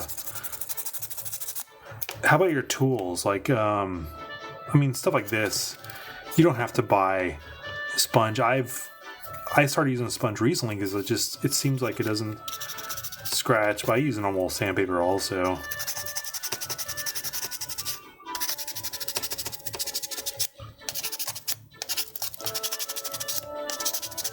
But even the name brand tools, they're really cheap here.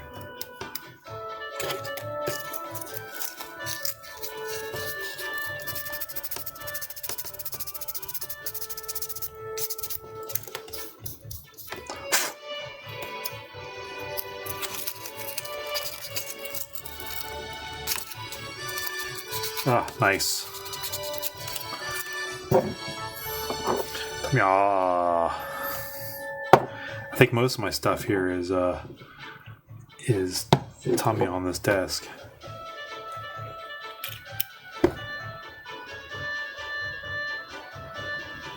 I'm looking around.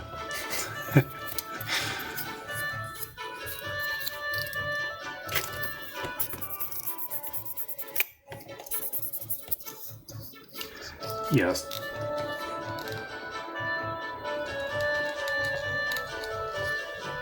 Yeah, display, yeah.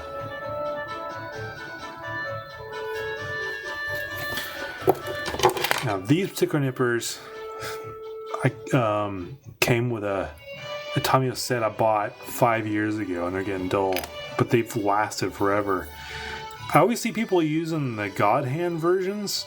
They said because they're extra sharp, and they cut really nice. These are getting dull to the point where it's almost just pinching off the plastic, which is bad news. But but the God Hand nippers are so expensive. So, but if they're so sharp, yeah, I think they might be worth it. Especially, I'm at the point now. It's like if they last 5 years, who cares? So yeah, God Hand's on my list of things. Like these are God Hand here.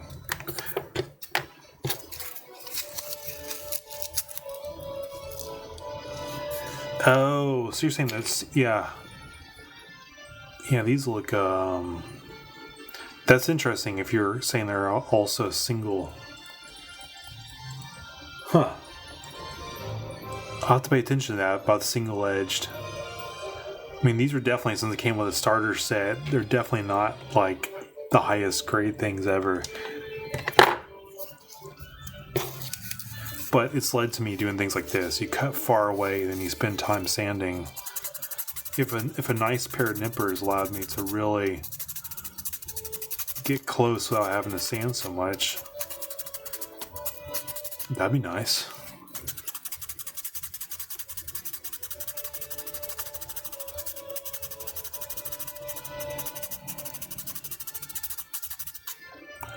Yeah, I guess if I use the old ones to really get through the thick parts, you're right. There's no reason to dull a good pair if I buy it.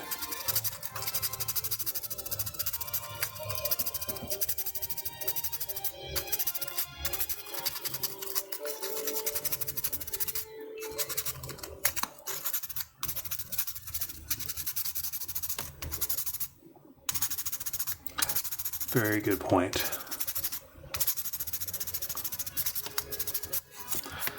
Like that definitely. I want to get this down.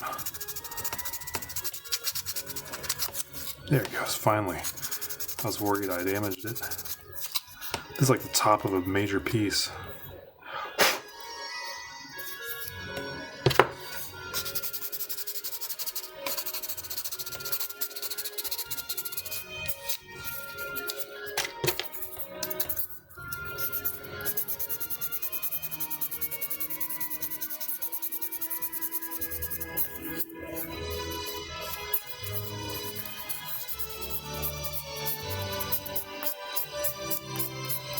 Oh, did you order from the same place as your airbrush?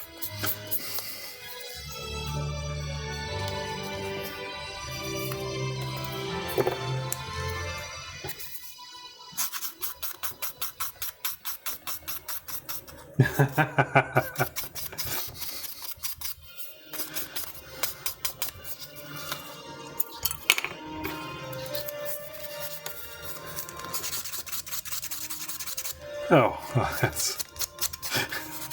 that's good.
getting excited about actually assembling this thing.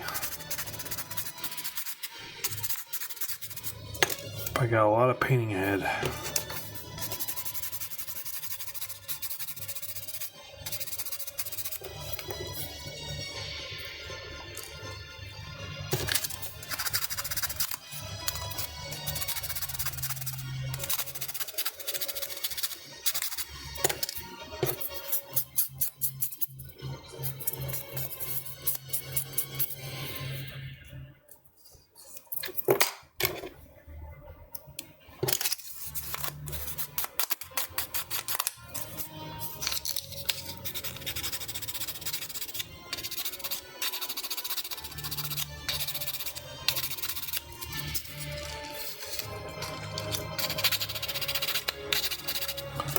Good news is I got all my sanding out of the way.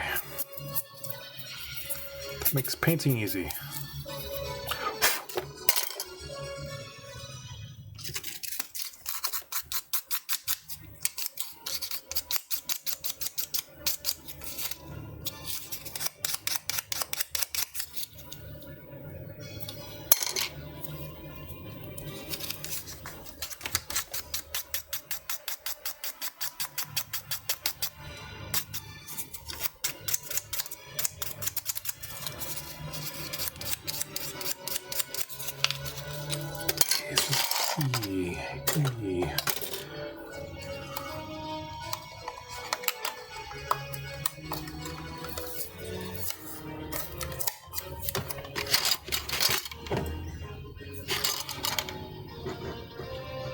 Yeah. And that does it. All the runners are done. I got like these white ones, but I'm not worried about that right now. I can do that when I paint them in with a brush if I have to. Let's see what we got here.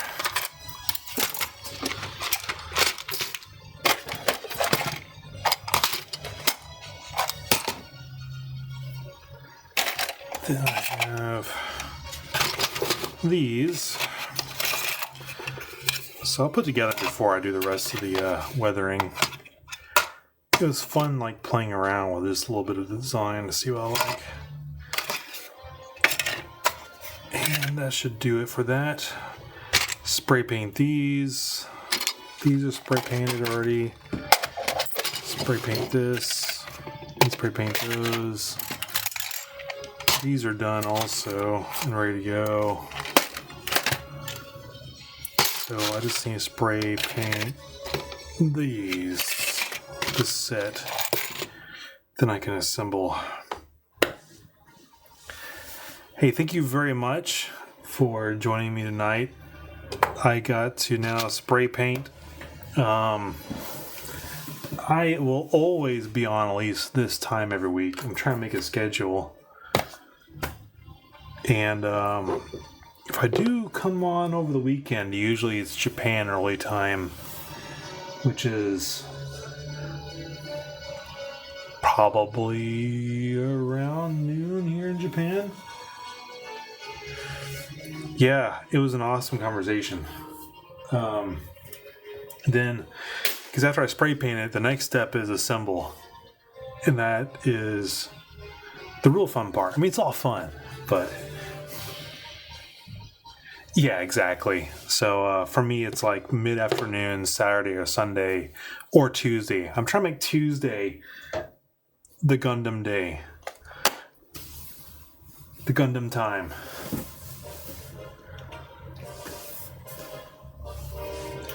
But man, thank you so much for joining.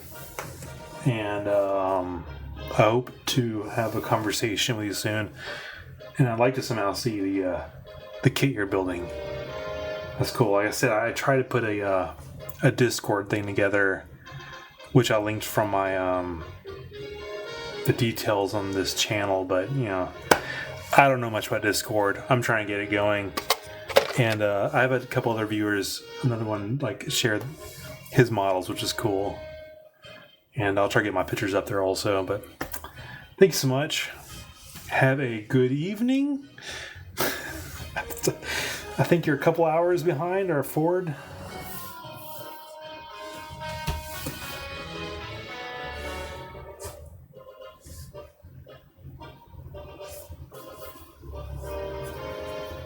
Yeah, that's right. So it's just 1 hour. Okay, because it's 8:30 here. But have a good evening then. I'll talk to you later.